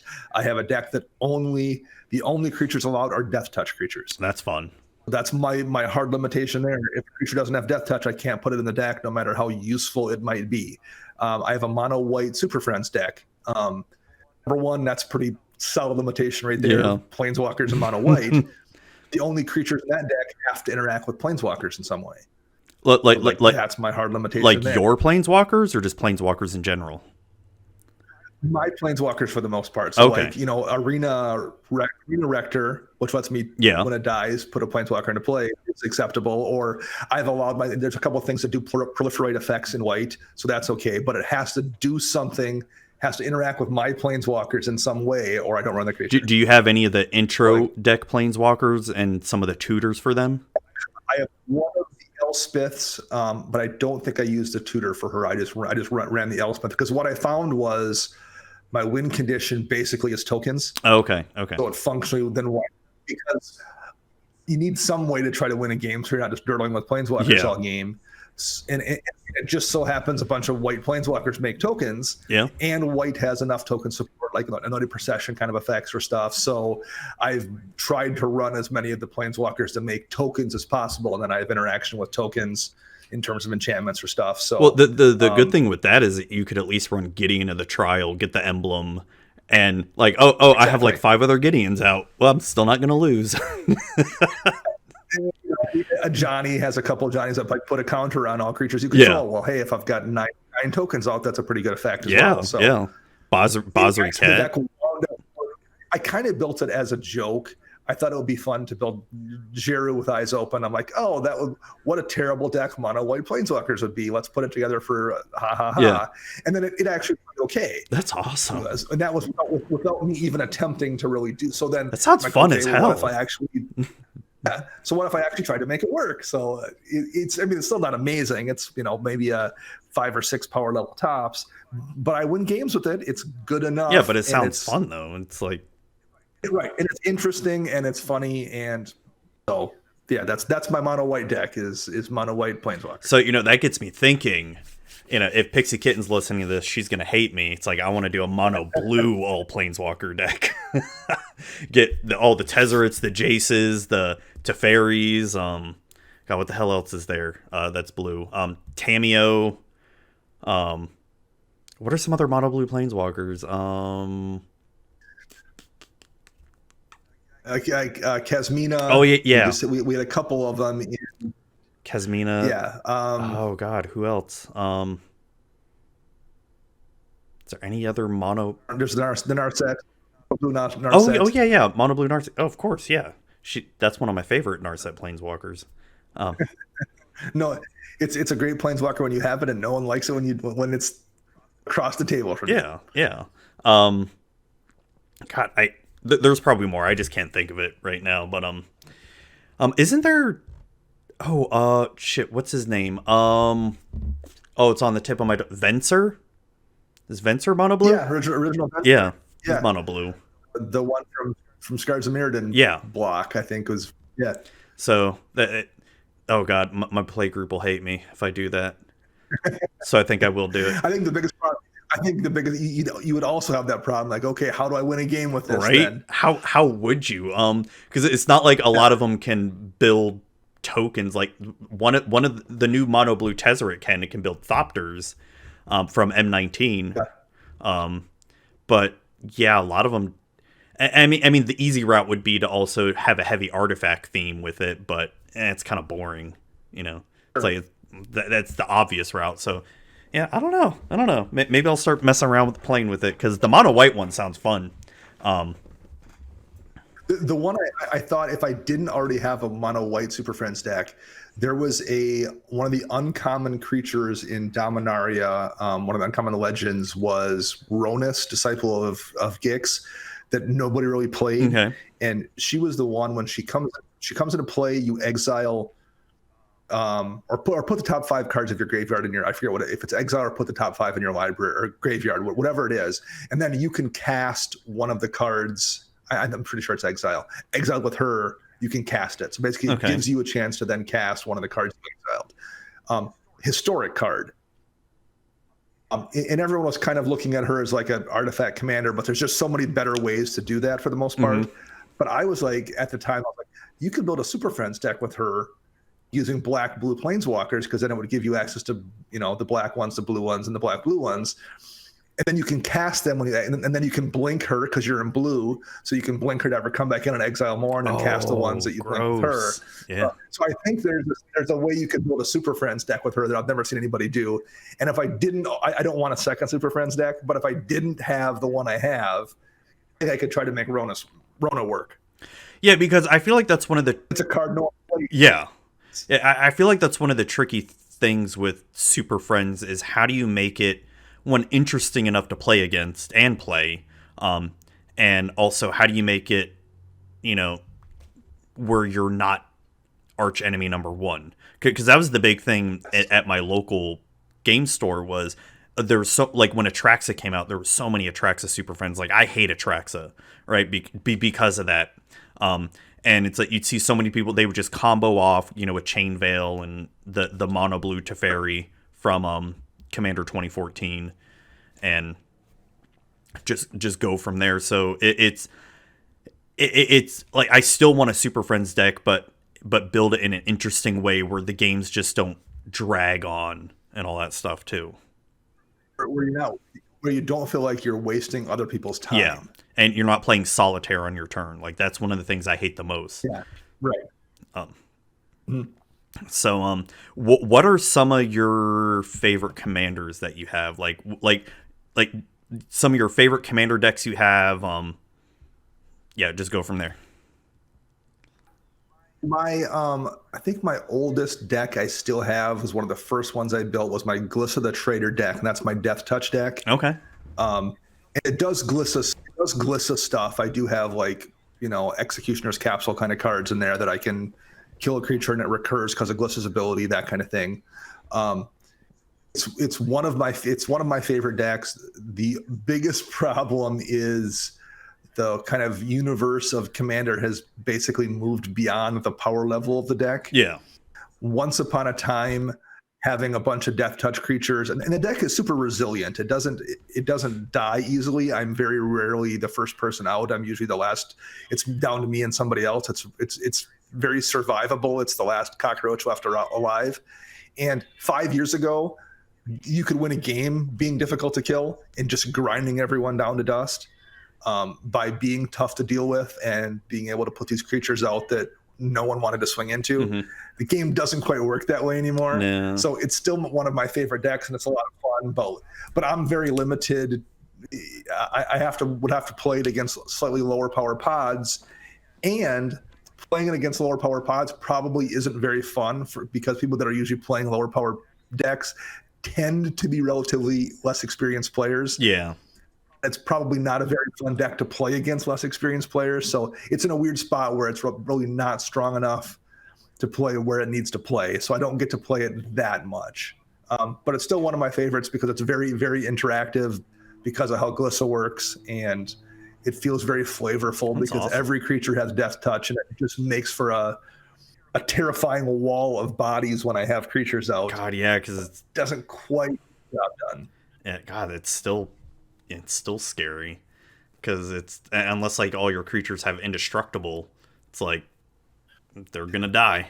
Yeah, and it's one of those things like I can win games. If I draw like the right overrun, because Death Touch creatures only need to deal 1 damage and everything carries over, so it makes Overwhelming Stampede and overruns more effective. But you need to have the right amount of bodies out, and it's not I'm not running Crater Hoof because it doesn't have Death Touch, so I'm limited myself to. So win conditions are tricky in that deck, but it's still a lot of fun to play. So that's one of my favorites. Gliss is one of my favorite commanders. I think she's got a really good lore story. She's a very interesting character from a kind of Vorthos perspective. Mm-hmm.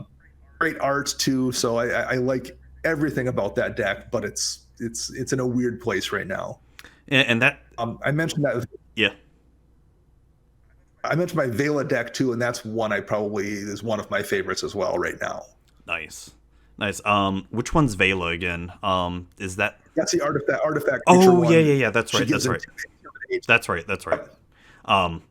It's super interactive, and that deck can usually hang at appropriate power tables. So that's nice, but it wins a different way every time. So once in a while, I will play the original Karn from Urza's Saga and I'll animate every artifact, every mana rock I have, and swing in with unblockable mana rocks because I have Vela out and they'll have Intimidate.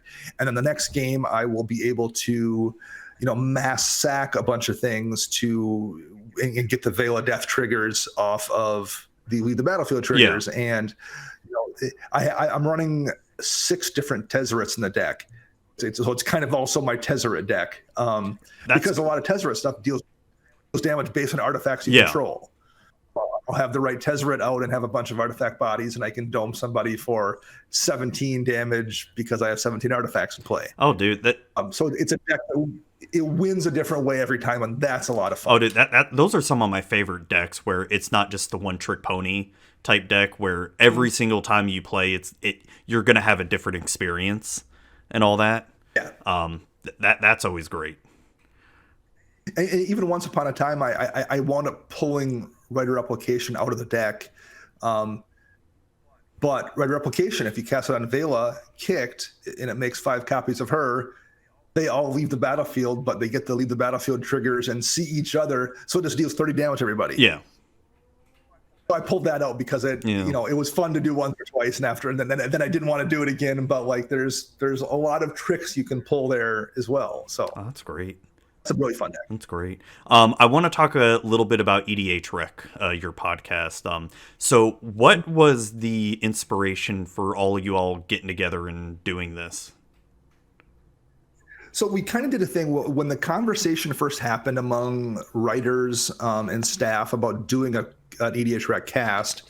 A bunch of people wanted to do it among the writing staff, and Jason Alt is the content manager there.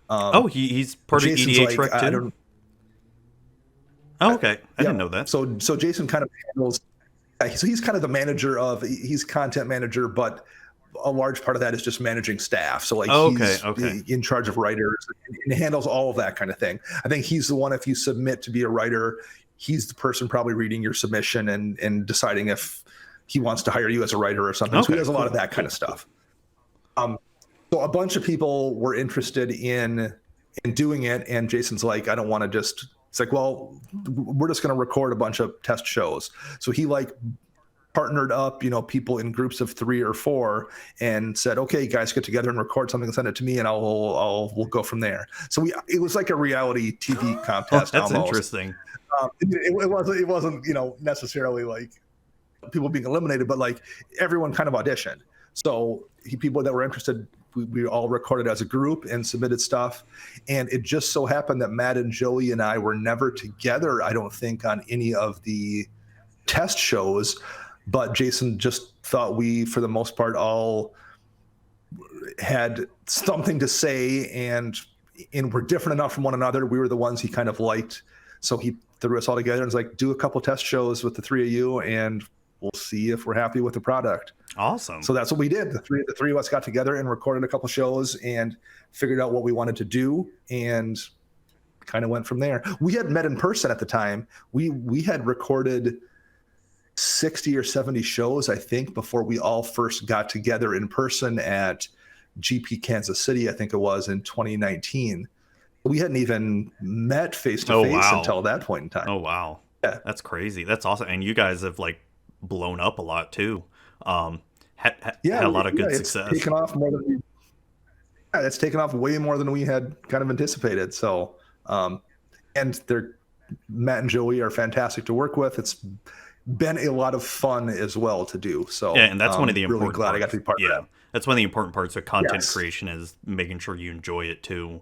So that's a bit of a different road compared to what most people do with content creation, like in terms of podcasting or YouTubing, Twitch, or anything like that. Because it feels like you guys had a lot of support backing you, not just from listeners, but from you had an actual company sort of helping you guys out. Yeah. And so what was, I guess, that would have really benefited you, getting out there and noticed, and you already had a well-established site that a lot of people go to. Do you feel like that was a lot of the onus of what helped you guys become popular like that? It definitely helped.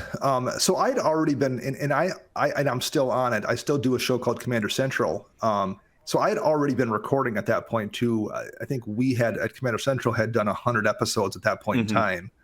And that started basically the play group I played with here in town. Our LGS happened to be a block or so from where I worked. And in between my office and that LGS was a bar that served really good pizza. So we would meet at this bar after work, have a beer, have a pizza, and then go to the LGS and play Commander night every Tuesday night. Yeah. And of course, while we're drinking and eating and getting ready to go play, we talked about Commander. Yeah. This group of 6 or 7 guys. And at that point in time, it's Command Zone and Commander In and maybe Commander's Brew, and there's no content out there. We're talking 2015-ish or so right now. Yeah, there wasn't a lot. Just, hey, we should record this conversation that we have while we're having pizza and beer, and it could kind of be a podcast. And then 3 of us were like, well, why don't we actually do that? Just for a hobby, just for something fun to do. We had no intention of anyone. If 20 people listen, that would be great. So, we just started basically doing a show for fun with a couple of us one night a week. and have had some modest amount of success doing that. And then because I was doing that, I'm like, okay, well, I'm putting content out there, and in part, like I said, we were probably helped by the fact that there wasn't many shows putting things out at that point in time. That is kind of when CCO, Commander Cookout up in Canada, had started doing their stuff too. And because we started at the same time with them, we kind of became friends with those guys. And Commander Social, which I think they were Brothers War at the time. Down in Austin, Texas. They had just started kicking things off. And there's the show Legendary Creature. Those guys are in Utah. So all of these shows kind of had the same idea. There's only like 3 Commander shows. Let's start doing one with our friends. So we all got to know one another because at that point in time, there's Command Zone, Commander's Brew, and there's us 4 or 5 little shows, and nobody else. So then we all became friends and, exchanged ideas. And then I'm doing this. I'm like, well, I'm doing this fun hobby. What else could I do in this sphere? Hey, EDHREC is a site I use, and they've just started publishing articles. Why don't I see if I can write for EDHREC? What's the worst they can say? No. So I submitted an article, and they liked the idea. So I started writing for EDHREC and got involved with those people. And once the idea for the podcast came up, and I definitely had an advantage by, number one, kind of being slightly known because of Commander Central and as a writer. And I had experience. Just doing a podcast for 70 episodes is going to naturally give you an edge when it comes to, doing a podcast. Oh, yeah. So that helped me get my foot in the door there as well when we had those auditions. And then absolutely, once you have that brand built in, because EDHREC, the front page, I mean, I've seen the numbers and I can't remember off the top of my head, but like they get more eyeballs on the front page of that than the WotC main site does on a daily basis. Like the traffic that comes through that page is insane. And just having our show pop up on that front page whenever we would record it on Friday, that alone, let alone the name, helped us tremendously just from the get-go. And then once you get that big burst of viewership, and then it very much then snowballs from that point on. So it absolutely helped a ton having that and equipment. Like, okay, we have EDHREC's backing. We all, need nice microphones. Well, EDHREC bought us nice microphones, like, because there's a company there. We're not putting stuff on a credit card hoping to pay it off with Patreon money later on. EDHREC could just bake that into their budget and buy us some hardware, and it was a huge advantage. Dude, that's awesome. So, that's awesome. Our Commander Central, I feel like, God, are you guys still doing that, or? Okay, because I can't. And it's two buddies of mine here locally. Yeah, because I'll be honest, it's like I know of Commander Central. It's just I'll be honest, I can't keep up with all the Magic content out there. Nowadays there's 50 shows. I can't either. And one of the things actually I've been doing the last couple of weeks is I've been trying to find one that I've never listened to, and actually giving them a listen just to like try something different. So I've been doing that lately, but there's a ton of content out there now, and in a way there wasn't absolutely not 4 years ago. Oh, dude. So I started Magic with Zuby back in 2016, and just like you were saying, there weren't a lot of podcasts out there, and my show has definitely evolved into it's now basically an interview show at this point, because it wasn't like that at the beginning. And even now, there's still not a whole lot of shows out there that do interviews or anything like that. There's Humans of Magic is the only other one, and then Sam Tang used to have one. I completely forget the name of it. He stopped doing it though after a while. And I just don't know of any other Magic podcasts that go out and interview other people like this. So, but it's there aren't many, if any, that I can think of. Ryan from CCO does one. Commander Ad Populum, he does kind of a shorter interview as well. But there's not much stuff out there that does anything like this, which is really useful because it gives you a niche. Otherwise, just one more show talking about Commander among the 40 of them. Yeah, and that's the thing that I enjoy, because my favorite kind of podcasts are the long form interviews, right? I love them because you get to really know the person, even if you're not talking about deep, intelligent stuff, just getting to just have a conversation, all that. That's what I love.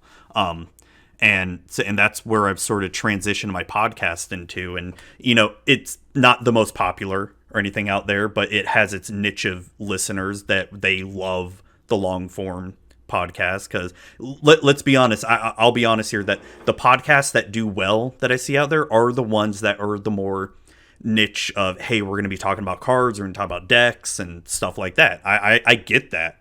But there's no one out there that's really diving into someone like, what makes Dana Roach tick? Why does he build decks like this?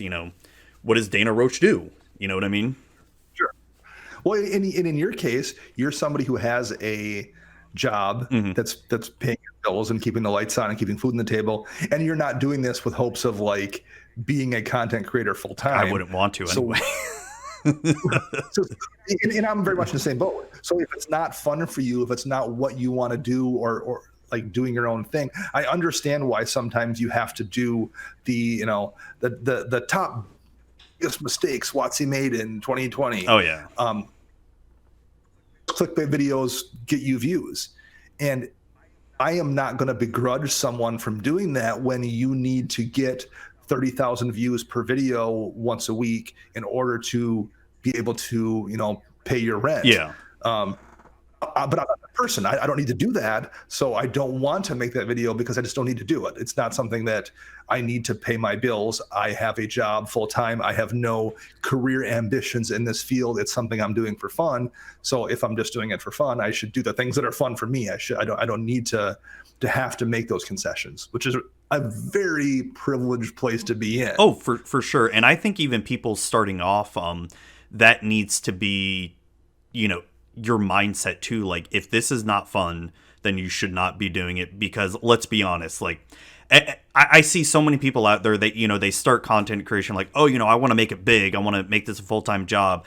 I feel like they're not thinking through all the way in terms of what is this really going to entail, and how successful do you need to be even keep afloat, right? Like be even profitable doing this. And God, like when I see full-time content creators like Pleasant Kenobi or Prof or anything, and they're full-time, it's like the amount of work they're doing, I'm like, nope. And they have like no fallback, no cushion. There's no unemployment or anything like that. Like nope, I'm good. No days off, no vacation. Right? That doesn't interest me. And props to, in respect.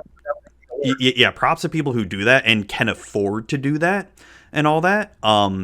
It's something I definitely don't do. And there was back in 2019, I thought I was gonna be done, right? Because and I know people say you shouldn't pay attention to numbers and analytics and all that stuff, but you want to know when something's doing good, right? You want to know, like, hey, is this the content that people are liking? And dude, something happened in 2019, like where all my downloads just crashed hard.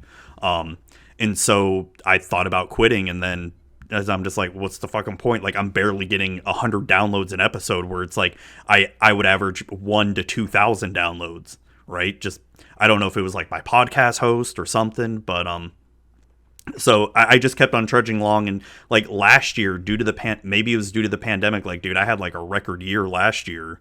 And then plus now that I'm streaming at least once a month, or not once a week, I mean, it's been more fun than ever. Like I'm going on 5 years of doing this, and I'm having more fun now than I was when I first started.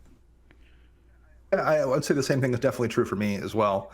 And this is my creative outlet. This is my hobby. I'm not, playing in 3 golf leagues a week, or I don't, paint.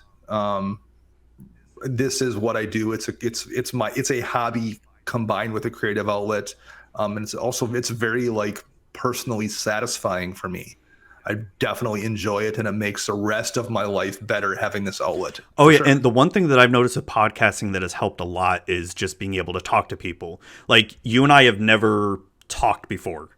We Twitter exchange. Twitter exchange and all that stuff. But it's helped me be able to, when I meet a stranger or whatever, like, I'm able to talk a lot better and all that stuff.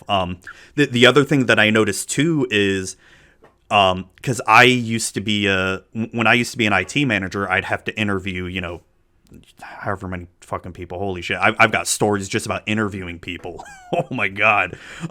For IT jobs, just like, how the fuck did you ever work in IT? But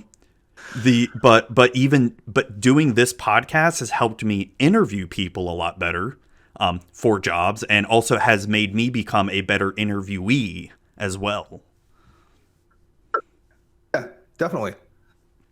I haven't had to be an interviewee at a job situation before, but yes, it absolutely has made a big difference, particularly in those casual conversations, somebody you meet somewhere and you need to, it's helped smooth those interactions out for sure. And even just like playing with people at my LGS too, when you, or at a Magic Fest, go to an event and I'm playing with 3 strangers, I'm so much more comfortable sitting down at a table with people I don't know, playing a game of Magic and being able to just, smoothly talk to them and have conversations about power or whatever conversation you're having and not feeling uncomfortable or awkward or anything. Not that I'm very introverted. I'm relatively extroverted, I think, but it's absolutely made that so much easier. Oh yeah, for sure. Just like meeting people at GPs and all that stuff. Dude, I think one of the first times I noticed that I was a little bit blown away at actually having listeners, because let's be honest, like when you see the numbers, you see the downloads, but then there are times like you may not get any kind of feedback on your show at all or anything. And when I went to GP Dallas back in 2018, I worked with Channel Fireball during that, and dude, that was back when they did the Spellslinger events, where like, hey, meet your favorite content creator and play Magic with them, and it was like a 4-hour time slot, dude. That entire 4 hours, I had people lining up wanting to play me, and I'm all like, holy fuck, like what is going on? Like people wanted me to sign cards for them, and I'm all like, The first time someone asked me to sign a card, I thought they were kind of messing with me. Yeah. I didn't, like, I was like, sorry, like, what? You don't know. And I've seen other people have that reaction as well, that are like new to it, and they're, I'm playing with them at an event, and someone asks them to sign a card, they're like, "Are you serious?" Yeah, it's super. Yeah, it's super strange to have that. It's humbling. It's strange. It's also kind of like, and it's weird when because I'm the type of person where, I want to try to help newer content creators out there, especially like podcasters, right? Because there's a lot out there that people just don't know, and I've learned over the years too, like that I didn't know, and I love helping out. And when it's, I feel like it's a bit humbling, and it just to try to help them out and to see them succeed and all that stuff too. It's great. At Commander Central, we were probably 25 episodes in or so, and getting 400 listens a week or something, 500 listens a week, which I was still thrilled with. I'm like, I was amazed, because no video content, that's just podcast content, so that's just audio. Never thought we'd hit that limit. And I was actually driving to Ohio actually for work to my other office, listening to some podcasts or something, and I stopped to gas up, and was checking my phone checking Twitter, and I saw I had way more alerts than I usually had, and DJ at Jumbo Commander had posted something, listening to the newest Commander Central, really big fan of the show, and number one, it hit a bunch of Twitter follows, and then number two, when we went from 400 or so listens that week to 800 or 900, and those numbers obviously dropped back down a little bit, but they didn't drop back down to 400. They stayed at 700 or 800. Yeah, that's awesome. That was 2017, and then DJ had then reached out to my co-host Max and I, because we were going to Vegas. He's like, "Hey, you guys want to come? I'm going to be there a night early on Wednesday. You want to come play a game with me, and we can talk about podcast stuff." He had absolutely no reason to do that. Yeah. Number one, to bump us on Twitter, and number two, ask us to come hang out and play a game. He did that, and that helped me tremendously when we were starting out, and it was a ridiculously nice thing for him to do. Yeah. So I have, now that I've achieved some level of success here, that's what, talking about me listening to podcasts I haven't listened to, that's one of the things I've attempted to then kind of pay that forward by listening to smaller shows and giving them a bump as well, because as small as that bump may be, I don't want to sound arrogant about it. I know what you mean. But like any small help I can give, I've been trying to kind of pay that forward, because DJ didn't need to do what he did, and that was a super nice thing that helped me out tremendously when I was first starting. And Command Zone actually did too. Again, at the time there wasn't many shows, but they had done at the end of an episode one time, they spent 2 minutes talking about Commander Central, and they mentioned CCO, and I think Legendary Creature as well, when we were all kind of starting out as. And that was also a big bump. Oh, yeah. That was, I think, after the DJ thing. But again, they couldn't probably do that today because there's so many shows.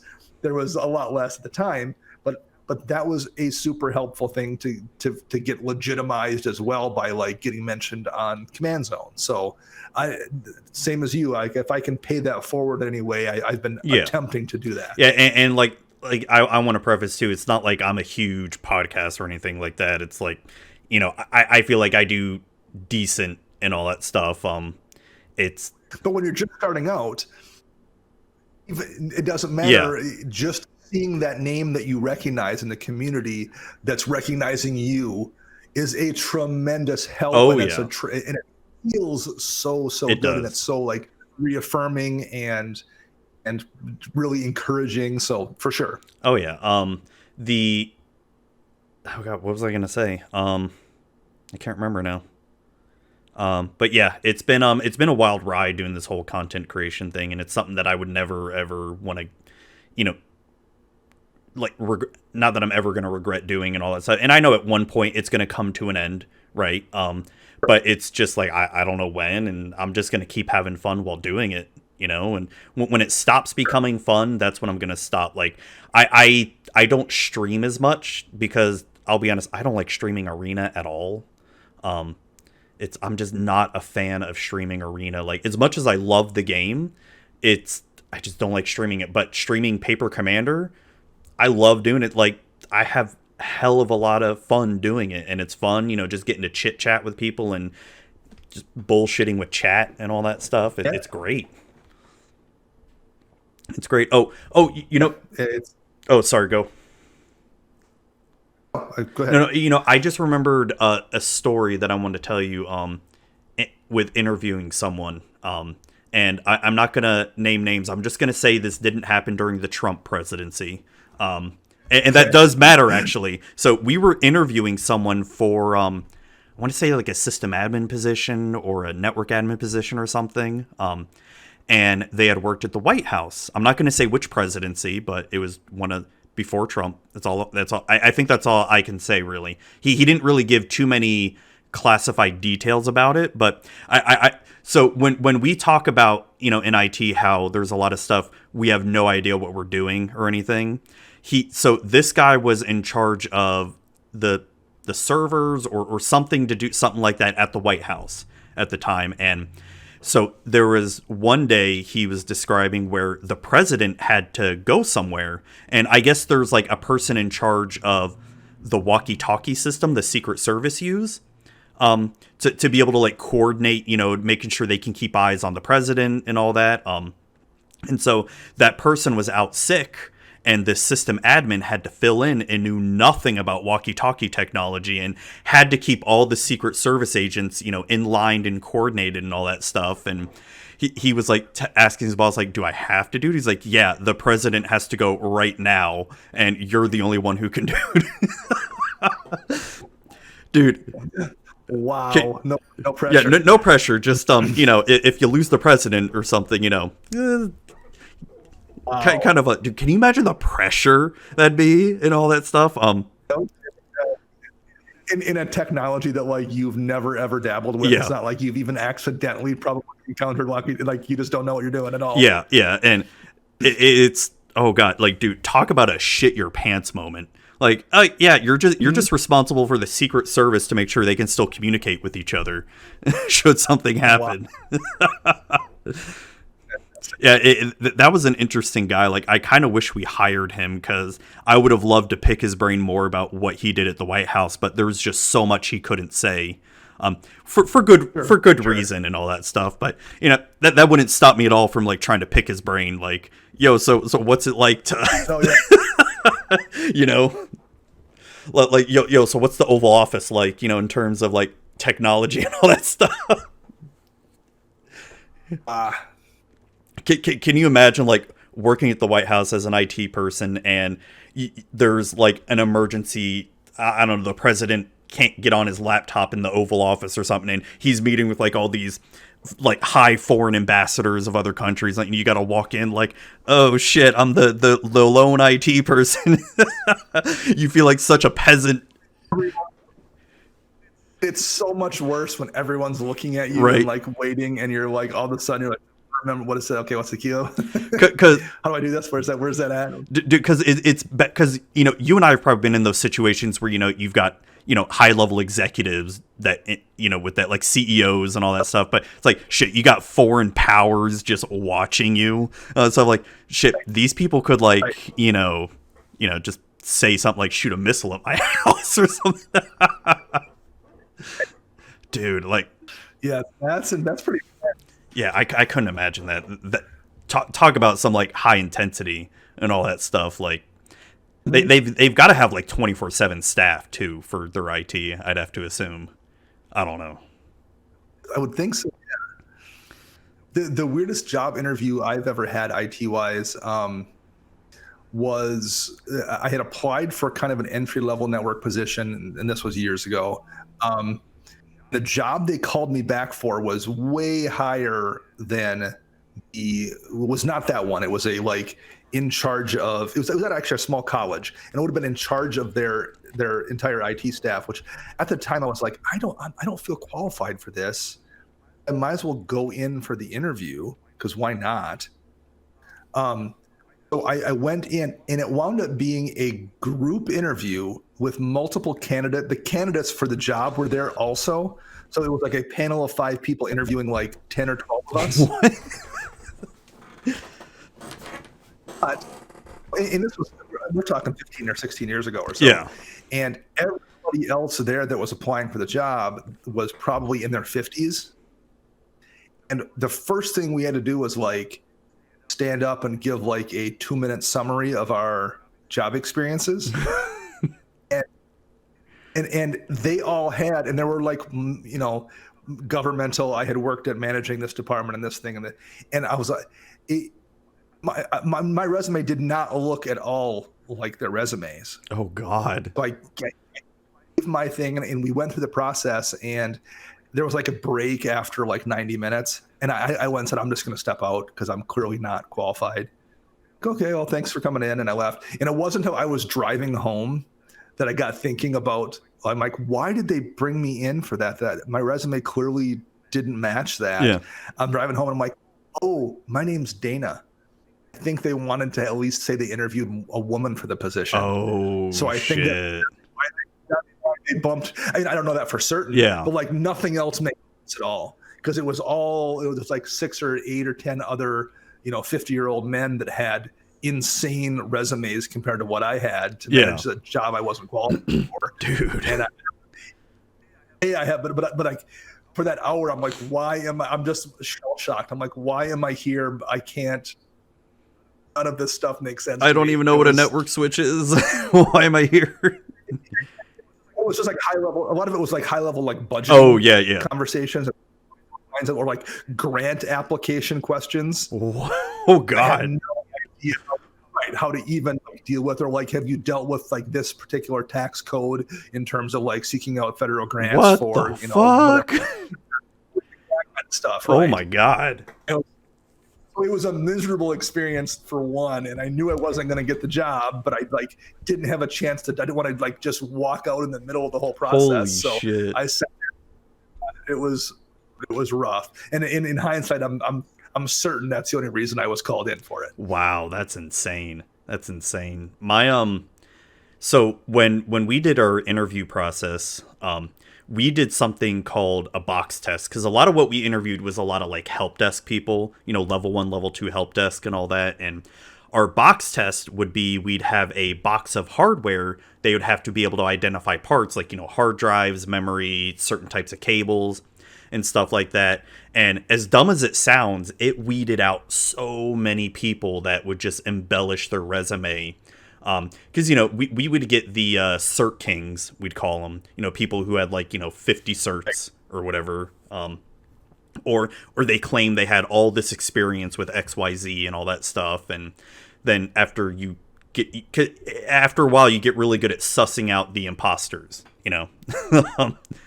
And so when you give them this box test, though, oh, dude, some of the funny times we had, we'd literally get people look at a hard drive and have to take a moment like to figure out what it is. And you're just like, okay, you're done. You're done. You can't even tell us like, oh, this is a hard drive immediately. Like, get out of here. Just get out. You're done. Oh, man. I like that. It's a really good test. I will have to remember that. That's clever. Since you're a network. Yep. One of my favorite ones, I always found it really was effective too, was to ask people what's the biggest screw up they've ever made at a job in terms of networking. Because if you haven't made a big mistake, I don't know if you've been doing enough networking. Like if you haven't screwed something up at one point in time, I feel like you haven't been trusted with enough stuff at that point, because everyone's made some big mistake. And then I want to know how you fixed it. How did you back out of that, or how did you like repair that? But if you haven't been in that position, I don't know if you've ever really been entrusted with the things you're trying to do at this job. I have never, ever taken down the entire company because I accidentally created a network loop. Never happened. My big one would have been plugging in a used switch we had to buy in a hurry that I erased the config, but I didn't check the VTP settings. Oh, God. And I also had a couple devices that were still on. This was years ago, that were still that would learn VTP settings from a master device in the network. Oh. So it changed VTP multiple switches on the network once I. Oh shit! Then had to. So I figured out and it was a relatively easy fix once. But I had to physically go to each device, change them because they weren't on the net. They fell off the network then, and I had no way to get to them because they were using foreign VTP configurations from this previous somewhere else.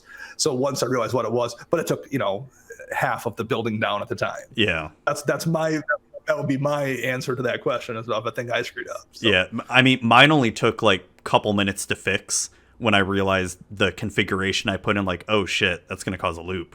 Fuck. and then have every doctor calling the help desk, and I'm like, oh shit. So my favorite thing was like, it was just transient conditions on the network, all right? Just there were some roadblocks.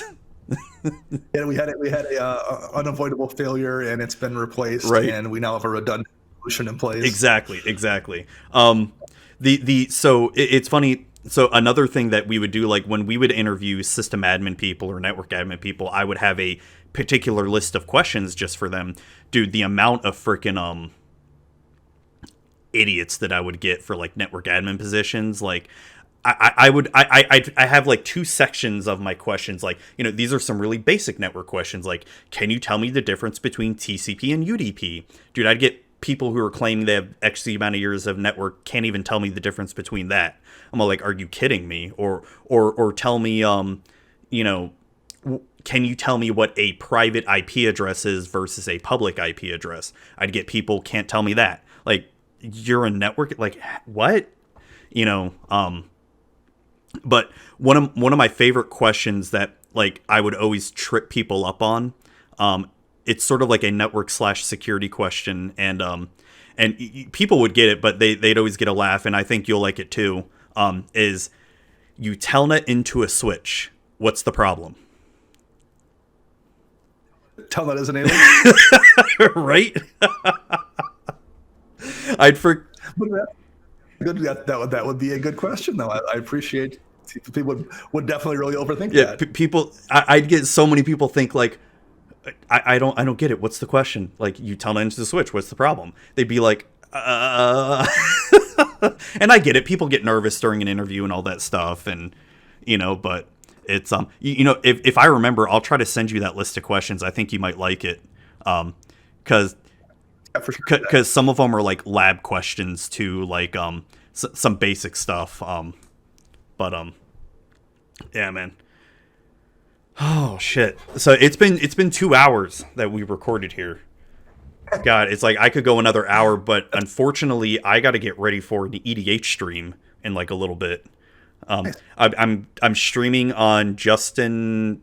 I always pronounce his like username wrong. EDHREC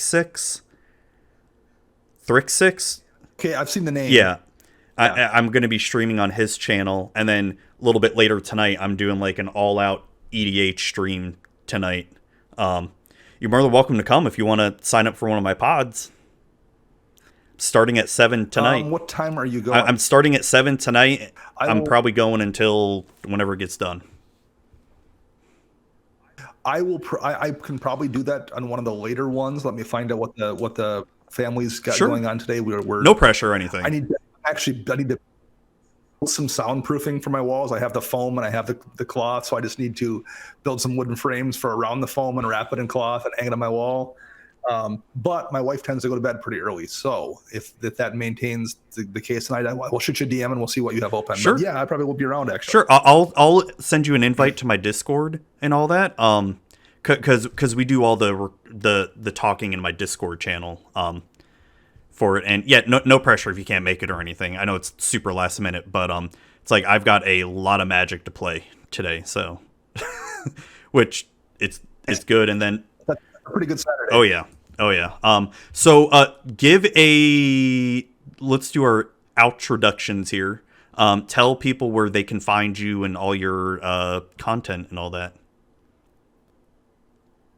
So EDHREC cast comes out Fridays noon-ish. That's available in podcast form or on YouTube. The YouTube is probably worth watching. The video content is very nicely produced by Command Zone. Actually takes care of our production. Oh, really? Oh, so cool. It's a really good-looking show. That's worth. And my other show, Commander Central, comes out on Mondays in podcast form. Although we are on YouTube, but there's nothing really for the most part other than a logo. Yeah. So that's available there as well. I haven't been writing for the last 2 months in EDHREC just because I had a couple of work projects. I just took 2 months off, but most of the time I'll have multiple articles per month on EDHREC as well, and hopefully that will kick up here again this month. Sweet. So you can find me at all those locations. I'm on Twitter at Dana Roach. I'm pretty active there as well. Awesome. Well, thank you again for coming. I had a great time chatting with you, and shit, like I said, I think we could probably just do a whole podcast on just talking about our networking life. Yeah, no, thank you again, and hope you have a great day. All right. Will do. All right. Hey everybody, thank you all for listening to the show. I hope you all really enjoyed it. Dana was a great guest to talk to, and just a lot of fun. Had great time chatting, and I could have kept going, but unfortunately I had a hard stop where I had to get ready to go play some Magic on Twitch. I know, terrible thing. No, but it'll be fun. It'll be fun playing some EDH on Twitch. So, yeah, so thank you all again for listening. Be sure, if you aren't already, go and listen to EDHREC Podcast and Command Central, and go follow Dana Roach on Twitter and all that. Really good guy. And yeah, so thank you all again for listening and watching. Hope you have a great day. Fucking drop the mouse. Are you fucking kidding me? God. I don't know. Should I even edit that in or keep it in? I don't know. We'll figure it out.